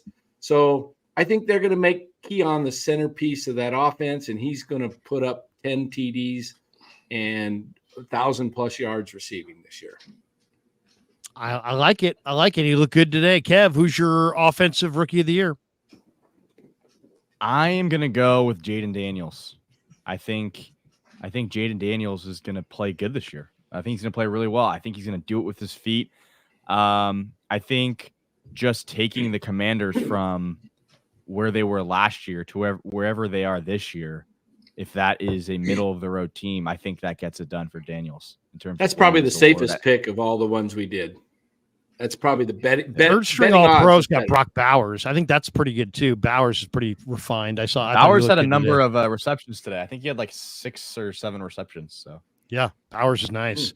All right, let's go to the NFL Offensive Player of the Year. There's the Offensive Player of the Year, the Defensive Player of the Year, and the MVP.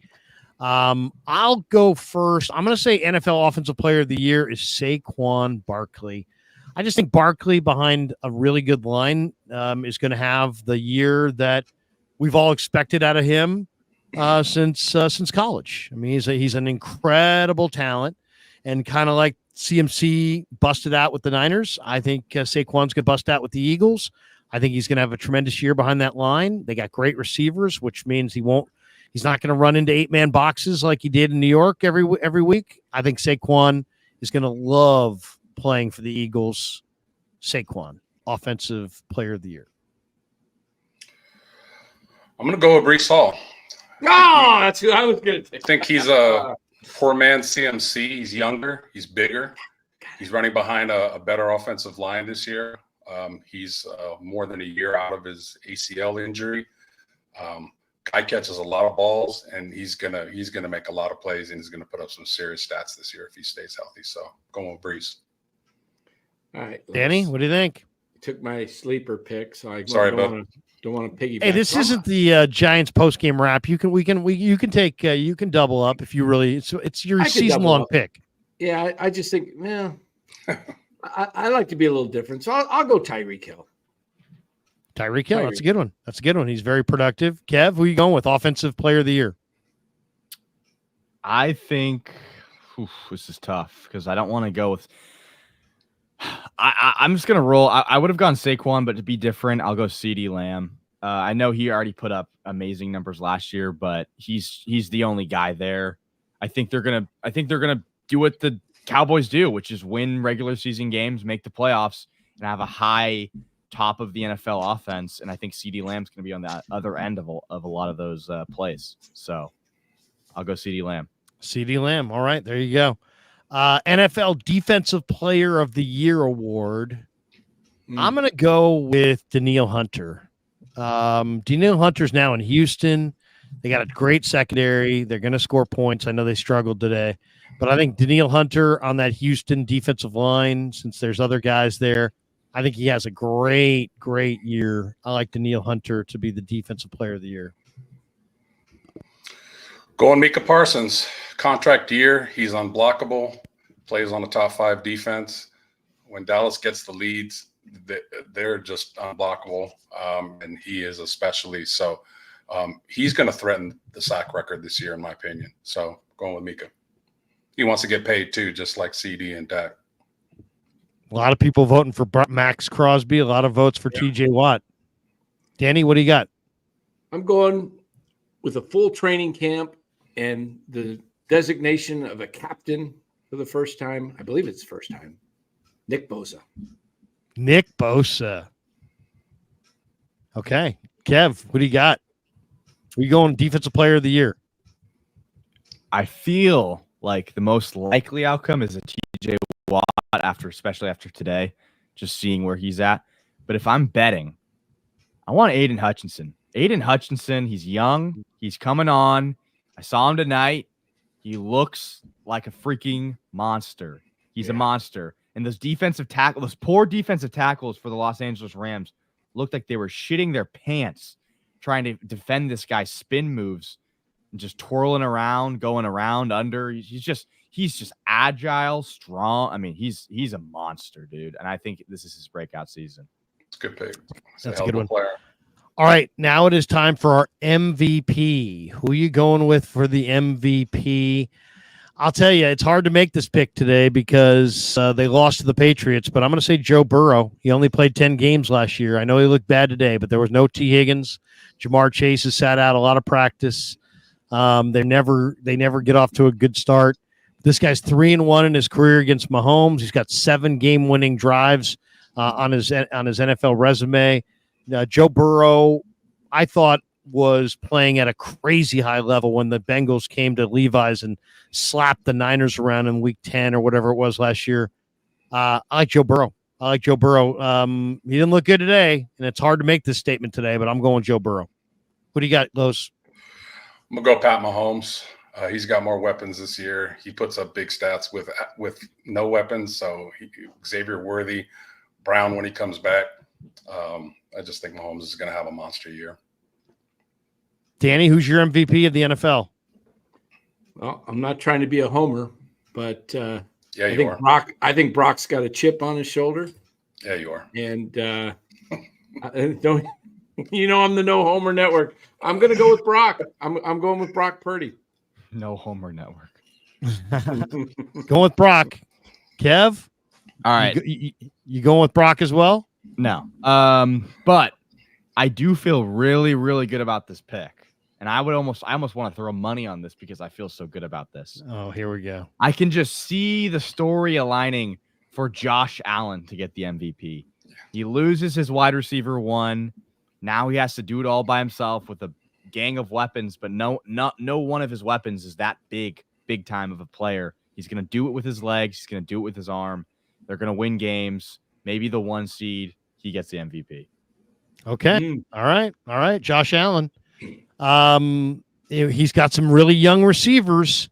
So if he makes it happen this year and he can control those turnovers, that will reflect nicely on him. All right. Now we're getting into the part of the program where you really got to have some serious knowledge. The assistant coach of the year. The assistant coach. Dumpster diving now, huh? I'm going to go first. And I know this is going to be unpopular, but I really feel good things are coming. I like what I'm seeing and hearing from Nick Sorensen. I think he's the right guy for the Niners at the right time. The players have bought in. He was a player's pick, right? The players pushed for Nick Sorensen.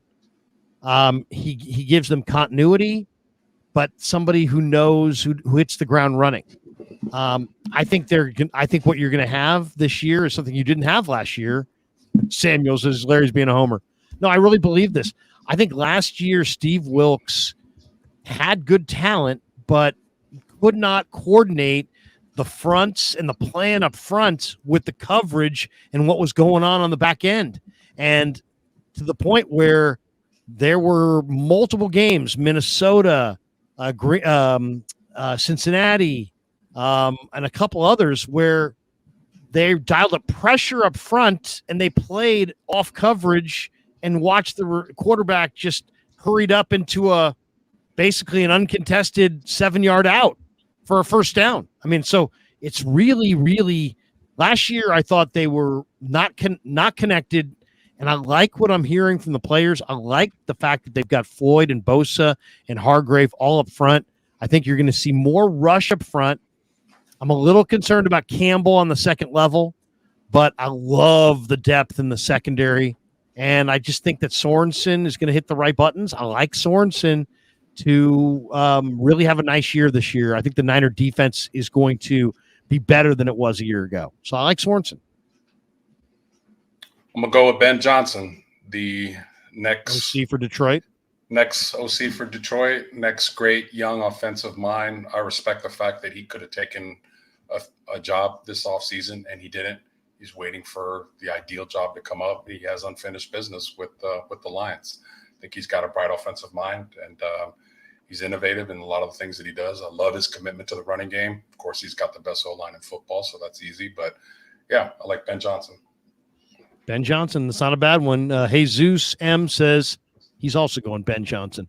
Danny, who are you going with? Who's your assistant coach? Well, if I follow Kev's lead with Josh Allen taking the MVP. You're going Dorsey. You want to go Dorsey? No, not Dorsey. Dorsey's with Cleveland. I'm going right. Joe, Okay. Joe Brady. Joe Brady.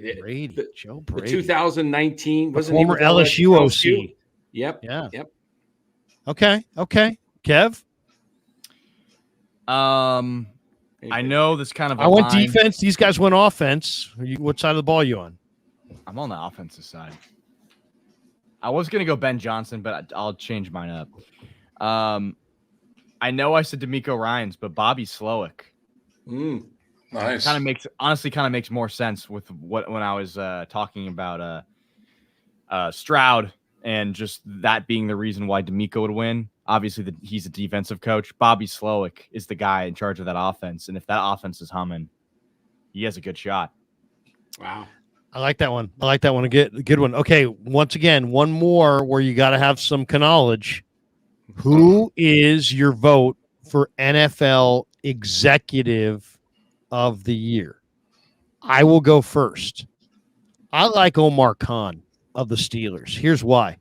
I think he got the best center in the draft in Zach Frazier, the best tackle in the draft in Troy Fautanu, the best guard in the draft in Mason McCormick, and he got Peyton Wilson, who I think is a once-in-a-decade type player at linebacker. And that's just what he did in the draft. And then in free agency, Fields and Russell at quarterback, we'll see which of those guys ultimately, proves to be the guy, or maybe hopefully one of them will. But they also got Cordero Patterson. He picked up Patrick Queen from the Ravens. They drafted after the draft, they signed Beanie Bishop, who had a great summer as a slot corner. I like what Omar Khan did this summer. He may not get the award because linemen take time to develop, but man, when they look back at this year and they see that they got Frazier, Fautanu, McCormick, and Peyton Wilson all in one draft, I think history is going to record Omar Khan as having a phenomenal 2024. So I'm going to say Omar Khan, Executive of the Year. I'm going to go with Ryan Poles of the Bears. I just think as far as quick turnaround and to go from a handful of wins to maybe possibly making a run at the playoffs, did a great job in free agency.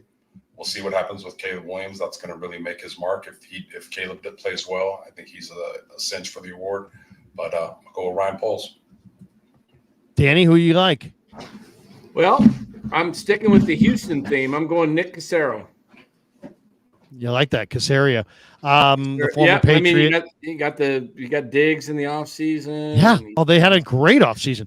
I mean, look what they added. Yeah. Daniil Hunter, Aziz Al-Shaair, right? Isn't that, or is Al-Shaair? No, where's Al-Shaair? Is he in Tennessee? Tennessee. He's in Tennessee. Yeah, but they got Daniil Hunter. They got Stephon Diggs. They had a real good draft. Yeah, that's not a bad one. Kev, who do you got?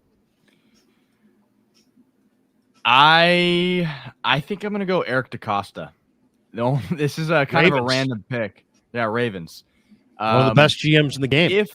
If Derrick Henry works for the Ravens, it's gonna be because the way that his synergy with Lamar Jackson and the way that they can do that run game is going to be perfect. And I think if that works, it's going to be looked at as like a genius move because it was a perfect back for Lamar Jackson. I'm not sure if it's going to work. It's coming off a week where they just lost. But that would be, I think, like it would be looked back upon as like this was the move that sent them over the top. Not to mention their draft class that I personally always love the Ravens draft classes. I'm not sure why. Maybe I should go work for the Ravens. But Nate Wiggins was my favorite cornerback. They drafted him. They drafted Roger Rosengard, great tackle in the second round. Adisa Isaac, TJ Tampa, a bunch of other guys. Devontae Walker, who some people didn't like. But I just think there's a number of good moves there for the Ravens, especially if they can make the playoffs. I'm trying to think, do they have any other big moves in the offseason I'm not noticing? Well, they lost Queen, but they brought back their tackle or their defensive tackle with Matabuke. Yeah, they re-signed Matabuke. They re-signed Justin Matabuke. But yeah, who else the Ravens had? The Ravens in the offseason. Kyle Van Noy was. They had a Derrick Henry. I mean, that was the big one, right? Yeah, they had a Derrick Henry. And that was the big one. Looking at their defense, they signed Eddie Jackson, the veteran safety. They drafted Nate Wiggins. Yeah. Okay. Not bad. Okay. Couple last ones. Somebody here in the chat. We've got this one. It's a couple more of the stars of the chat. Let's see. We got this one from Chem707. Coach of the year is going to be Kyle Shanahan. No lie. Charlie said, did you guys see Ray Ray? Yes. We also have a couple other ones here. Samuel Rosario says Grant McCrae destroyed the Padres last night. I did see that. Marco Luciano and Fitzgerald tussled today. They fought together. They fought. They argued. They didn't. They argued in the dugout. Yeah, there was a pop up that they dropped. That it was like 30 feet inside of second base, and Luciano was under it, and Fitzgerald came way over and knocked it out of his glove. Something to talk about. Scott Donald says award for the most overhyped player going into 2024. Who do you guys give the award to for the most overhyped player of 2024? I'll go first. I'll say Caleb Williams. I mean, I've people talking about Caleb Williams like he's like Mahomes and Allen all wrapped into one. And he's, watching the Hard Knocks this summer, he's like, hey, man, I don't get nervous. Well, you may not get nervous, but you're probably going to get killed this year. So we'll see. I just don't think Caleb is – I think he's an awesome playmaker. But I just don't see the consistency. And I think there's, also the history of the Chicago Bears at the quarterback position is so wrought with failure and struggles that I have a hard time picturing almost any quarterback really kicking butt as a Chicago Bear. And I like Jaden Daniels and Penix to be quite a bit better career-wise than Caleb. So I'm going to go with the most overhyped guys. For me, it's the first pick in the draft, Caleb Williams. I'm going to go with a veteran, and I'm going to say he's been the most overhyped player for the last 3 years, and that's Justin Herbert. This guy has all the physical talent in the world to be like a superstar quarterback, but I don't know. There's just something missing with him. He just many, many times I've seen him not be able to bring the team from behind. He'll just mess an easy throw. He'll throw a crucial pick. To me, he's very overhyped. I'm still waiting for him to be the superstar quarterback that he is. Maybe Harbaugh brings it out of him. But for now, he's overhyped. Danny, what do you got? Who's the most overhyped guy in the league? Wow. That's a tough one. Well, locally, it's kind of Aiyuk, isn't it, right now? I mean, it's like for the Niners. But I overhyped. How about Bijan Robinson? With the Falcons, the Falcon running back. You don't like Bijan? Well, he was so hyped up. He's a little overrated. Last year he was, and the coach, screwed him up. We'll see how that goes this year. But if he doesn't have a good year this year, I would say he's overhyped. He's excellent, but if he doesn't perform, they don't use him right, then yeah, I'll go with him. I really wasn't prepared for that one too good. So that's just all right. The only name that came to my mind. Spontaneous. The one that's coming to my mind, and the guy that I've probably been hating on the most recently is Dak Prescott. Yeah. And I guess some people would say, well, everyone knows, like, no one's saying that he's that good. I feel like if you go on Twitter and there's a Dak Prescott post, someone in the comments is like, this guy always fumbles. But the reality is, last year, Dak Prescott got more MVP votes than Brock Purdy. So people think that he's good. There's people in this world that think he deserves to be the most valuable player in the NFL. I think he's overhyped. He's never won a big game. He only wins in these games and he slaps people around. He's never won a big game.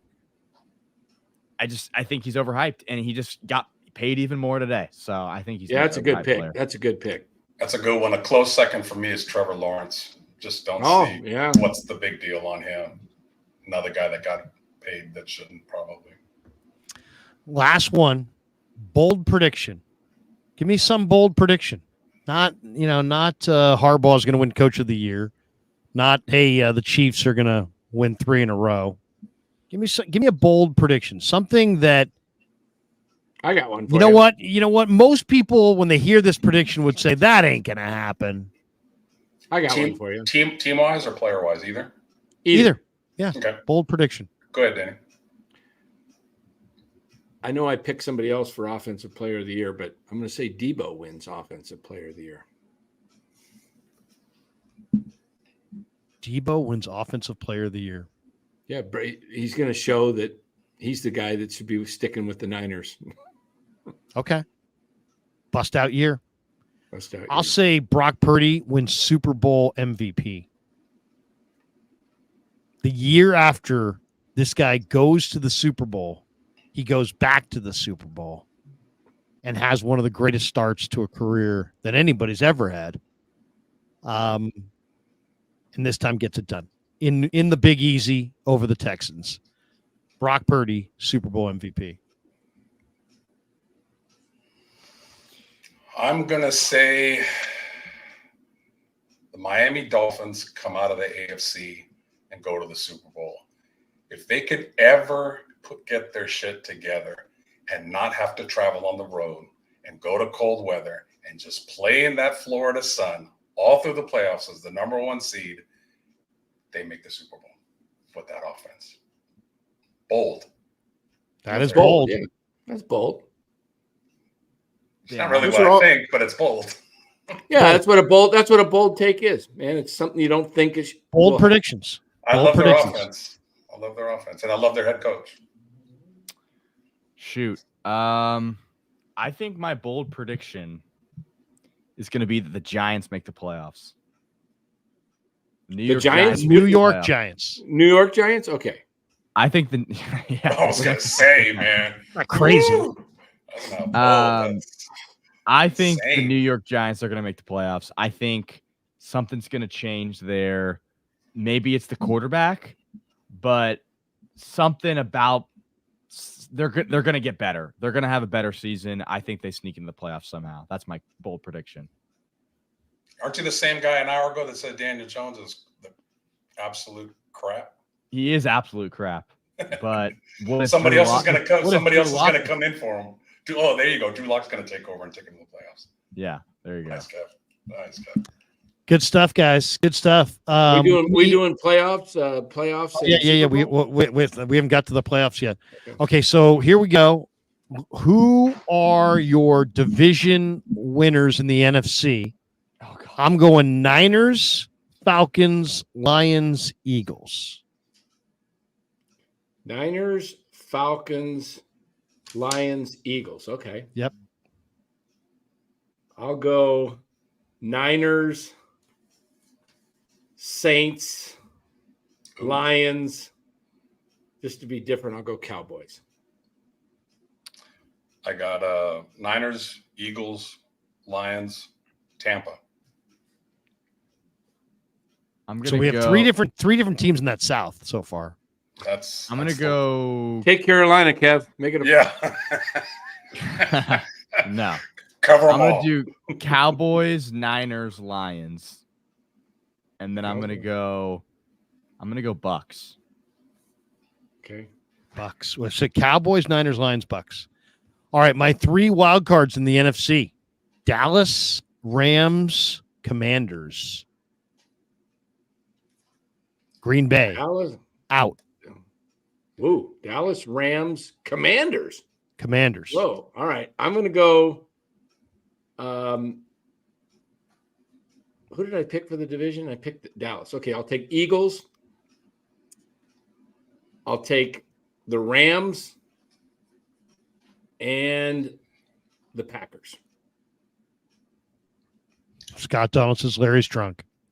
Go ahead, Los. What do you got? Packers, Rams, Bears. Bears sneak in. Kev, your wild cards? Eagles, Rams,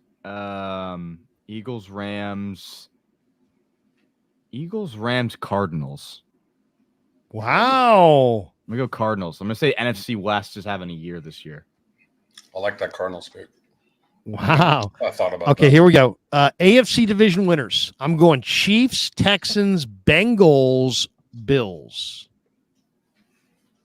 Was that Chiefs? Chiefs, Texans, Bengals, and Bills. Okay. I'm not feeling good about Bengals Go today, ahead, though. Los. Go ahead. I got the Chiefs. I got Miami. I got the Ravens, and I got the Texans. I think we got the same there, Los. I have Miami. I have the Ravens, Texans, and the Chiefs. Yeah, is that what you said? There you go. Okay, I got the same. Yeah. Kev, what do you got? We're doing AFC Division winners. Okay, I'm gonna go Bills, Chiefs, Ravens, Texans. Gotcha. So Pretty, you're like pretty chalky. It's pretty chalky. pretty chalky. 3 wild cards in the AFC. I'm going since my division winners are Kansas City, Houston, Cincy, and Buffalo. My 3 wild cards are Miami, Baltimore, and Pittsburgh. And since my division is Chiefs, Dolphins, Ravens, and Texans, my wild card are the Bengals, the Jets, and the Bills. 3 out of the AFC East. My wild cards are the Padres? Bills. Yeah. The Bills, the Bengals, and let's go a little crazy here. Let's go Colts. Little Anthony Richardson. Okay, Kev, what do you got? I'm gonna go Bengals, Dolphins, Jaguars. Jaguars. Wow. Okay. AFC champions. I'm going the Houston Texans. I think it's their time. I think the Deshaun Watson trade and the aggressive moves that they've made in the last, off season, D'Amico, Stroud, all the talent on D. Give me the Texans. Youth is served. Texans. I back that pick. I concur. I like the Texans. I think they're going to make a move at the deadline to shore up the defense even more. The offense is set, and love D'Amico Ryans. Well, since I took D'Amico to win Coach of the Year, and I bet on the Texans in the offseason, I got plus 1,400, I think. And I will stick with the Texans. That's 3 in a row. Wow, we like the Texans. Kev? Well, I'm not going Texans. So okay. You can go Chiefs? Chalk? I'm going to go – no, I'm not going to go Chiefs either. I'm going to keep it going with the Josh Allen train. I'm going to go Bills. Bills can do it. Hey, man, I think due. Josh Allen's going to get one of these. Yeah, he's going to get it one of these years. He's going to win one of those AFC. Josh Allen's going to win the Super Bowl. God, I hope it's not against the Niners. NFC champion. Should we do NFC champion Niners, assuming I think we're all going to pick Niners and then non-Niners NFC? I'm not picking the Niners. Okay. I'm picking the Niners. I'm picking the Niners. Pick a non-Niners team too. If it wasn't the Niners, who would it be? I'm just interested. Okay. I'll go. It's going to be the Niners, and if it's not the Niners, it's going to be the Eagles. I'm going Detroit, win the NFC. I just like how they improve their team. I like how they commit to their offensive line. 5 guys, not 3 guys. I love Jamison Williams coming back, giving them that extra weapon. I love what they did with their secondary. DJ Reader, guy me and Larry love, is a defensive tackle menace. He gave Jake Brendel all that he can handle when he played with Cincinnati. Detroit and the Niners are going to play again in the NFC Championship. I don't know if it's going to be at Detroit or San Francisco again, but Detroit's young, they're hungry, and they came in and they outplayed the Niners last year, and they didn't blink. Now they got a year of playoff experience under their belt, like Detroit. And that's hard to pick because my heart's with the Niners, but it's a good pick. Yeah, it's probably, that's probably my pick too. I'm hoping it's the Niners. I think it's going to be between those 2 teams, but Detroit, man, that offensive line, and then they've got receivers, they got tight end, two backs. Yeah, the two backs. Montgomery and Gibbs. Oh my goodness, those guys are both. You see Montgomery tonight just would not be denied on that last drive in overtime. He just was like, "Give me the ball, I'm taking it in." That guy was, and the way that line opens up holes, and the Niners' run defense being suspect. I think if they meet again, that's going to be tough for the Niners to beat them. So I'll take Detroit, but I'm hoping it's the Niners. I'll pull for the Niners, and I may change my pick when they meet in the NFC Championship. But yep, yeah. Kev, what do you got? Yeah, I'm gonna go Niners. I still believe in the Niners. I still think they have the best roster. I still think they can pull it off. But I will say, if it's not the Niners, I am gonna have to go Lions. I think the best thing that I've heard it said before, and I believe it too. The best thing that happened to the Lions this offseason was not losing Ben Johnson as the offensive coordinator. And they look like a fucking scary offense. And David Montgomery is strong. And at the goal line, he's in. He's money. That they were just running it down the Rams' throat on that last drive. Oh. If that was the Niners, I could see that gashing through the Niners' red defensive line. Yep. I can just see it in my head. That's the difference. It's a scary thing. That's the difference. Offensive line for me. It's not just a little better than the Niners. It's a lot better than the Niners. That's the difference. It's a premier line. It's a premier line for sure. All right, guys. Good stream. The last question I'm going to ask you guys is on the way out the door is just the 49ers. Let's finish on the Niners. Give me somebody on the 49ers that's not a star. Give me somebody on the 49ers that you're like, you know what? I know it sounds crazy, but later this year, watch for this guy. It could be somebody on the practice squad. It could be somebody, a rookie. It could be Renardo Green or Malik Mustafa or Isaac Guerrero or Ricky Pearsall or, Drake Nugent, or it could be somebody from the practice squad. As I said, Drake Nugent's a practice squad guy. Tanner Mordecai. Give me one guy that you're saying, you know what? Keep an eye on this guy this year. Non-star Niner. Yaz? Mike Yastrzemski? Oh. You just said go ahead, Danny. I'm going to say Jacob Cowing. Okay. You like Jacob Cowing? I do. I think he's going to – he just seems to be a guy that gets TDs, and I think he's going to find open, with Kyle's offense, he's going to be the go-to guy in pressure situations on a lot of games. And because they're going to be tightening up on Aiyuk and Debo as well. And then when Jawan Jennings is in there, they know that he's the third down guy. If they go into a 4-set guy, look out for Cowing. I like it. Great kid too. I talked to him the other day. Los, who's your guy? Who's your nondescript Niner that we all should keep our eye on this year? I was really hoping in the draft the Niners addressed center and right tackle, and they really didn't. So I really like Drake Nugent. I want somebody that can be a physical presence at center. Jake Brendel really isn't. He gets pushed around by strong defensive tackles, and it's going to force Purdy to be in shotgun rather than from center because he's just going to get pushed right into him. So I hope Drake Nugent develops, and I hope he takes a job hopefully midway through the year. Kev? Okay. I could go a lot of different directions here because I think a lot of guys on this team, if they had the playing time, would be good. I think Jair Brown's a candidate for having a huge step-up season. I think Malik Mustafa is one of the most talked about fourth-round draft picks of my entire lifetime, and I think he's worthy of it. But the guy that I've been on this offseason, and he may not even play, but if there is an injury, I think Curtis Robinson is a good linebacker. I liked what I saw from Curtis Robinson. He looks bigger, he looks stronger, he looks faster. He's had the transformation from the first 2 years of being on this season, being on this team. I like the way he tracks the run. I like him as a linebacker. Maybe Devondre Campbell gets hurt.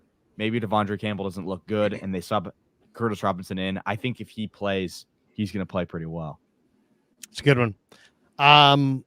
Man, I'd like to limit it to one, but I've got two. I got one on offense, one on defense, and they're both kind of the same guy in that I kind of think that in the NFL, sometimes talented players, because of fit, kind of slip through the cracks, and they wind up, and you're like, all of a sudden they wind up on a different team, and all of a sudden you're like, wow, this guy's on a different team. And now this guy can really play.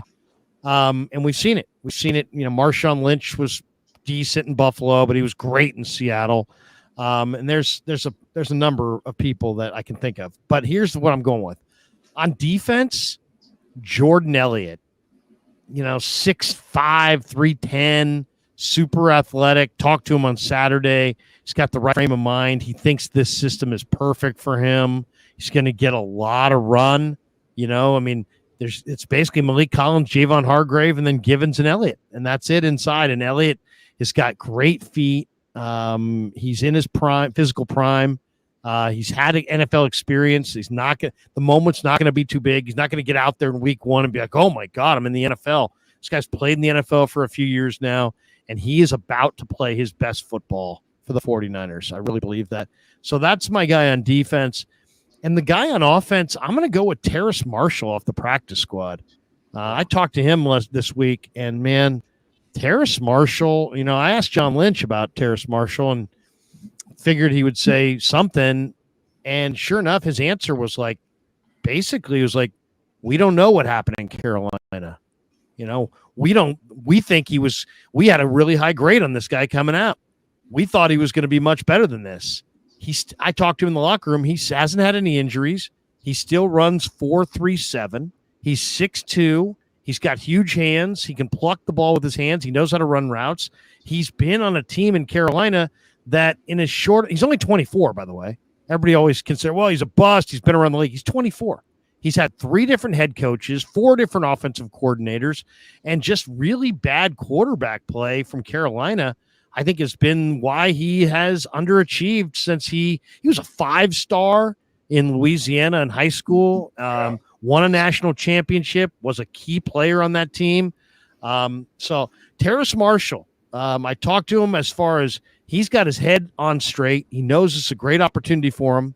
And I think he's probably going to have to wait a month, maybe 2 months for, the herd to thin out with an injury here or there. Hopefully nobody serious goes down, but Terrace Marshall will be needed at some point. And when he is needed, I think you guys are going to like what you see. He looks phenomenal at practice. Phenomenal. I would not tell you he looked good if he didn't look good. He looks phenomenal. There's Larry, can he block, Larry? Because that's a must with Kyle. I don't know if he can block. I'll say this: he's big and strong as far as a receiver, but just watching him with the other receivers run the drills, and you're sitting there watching this guy, and the Niners have some good receivers. It's a really good group, and you can see the separate. You can see the movement ability. This guy is a big guy who can run. So, I agree with Lynch. It's I don't know what happened in Carolina, but I think he just fell to the Niners, and I know everybody passed on him.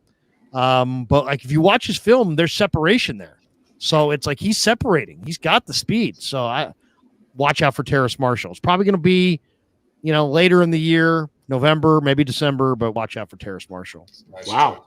What do you that Mustafa pick in the 4th round, was that the pick they got for Trey? Yeah. Wow. He's looked great too. And I'm surprised nobody went with him. Yeah. Wow. They turned that around. Well, that does it for us. We're 2 hours and 10 minutes into this. It's 11:17. We're going to call it right here. We got a big day tomorrow. I'm on tomorrow morning at 9 a.m. with Damon Bruce on our Wake Up, brought to you by Sam's Chowder House. Everybody in here to like and subscribe over here. And, of course, go to NorCal Sports Network and give Danny a follow. And did you get that link, Kev? Yeah, it's in the description of the show notes. Oh, it's in the show. Okay. Danny's channel. Yeah, head on over there. We're streaming live. It's a dual hooked up on my channel right now as well, Los and I. And we bring Bora in as well quite a bit. We talk football. We're not just a Giants baseball channel. God help us. The Giants cannot contain Danny. I divorced them at the trading deadline. Oh, man. Yeah, I told him. I'm dating other teams. See, I wear the hat of every winning team. If you look up there, there's the hats of the standings of all the teams. You see that orange one over there in the right corner there at the 4th place. And I said, I have had it with the Giants. If they win, I'll put an SF hat on, but it ain't going to be orange. I'm wearing this hat if the Giants win. I've divorced them. Get me they have done nothing for me. So go out and get a facelift. Go get a boob job and Great. Anyway, everybody go join NorCal Sports Network. Danny's gonna be doing some football this year, and he's a good follow, and he'll be on talking football throughout the year. Thanks to Los, thanks to Kev, thanks to New York Style. Thanks to Pig and a Pickle. I'm thanking my sponsors from years ago. And also thanks to Mancini's. Mancini's Sleep World is a proud sponsor of the Krug Show. They offer a 120-night guarantee with a range of brands and price points. With Mancini's, you get free next-day delivery. Click the link below or go to sleepworld.com to find a bed that works for you. Whether shopping online or visiting in store, use the code KRUG10 and get 10% off. That's KRUG10 to get 10% off in store or online at sleepworld.com. For Los, for Kev, for Danny, I'm Larry. Have a great night, everybody. Peace. Yeah, never met a man I've been scared of. Careful, you gon' get exactly what you ask.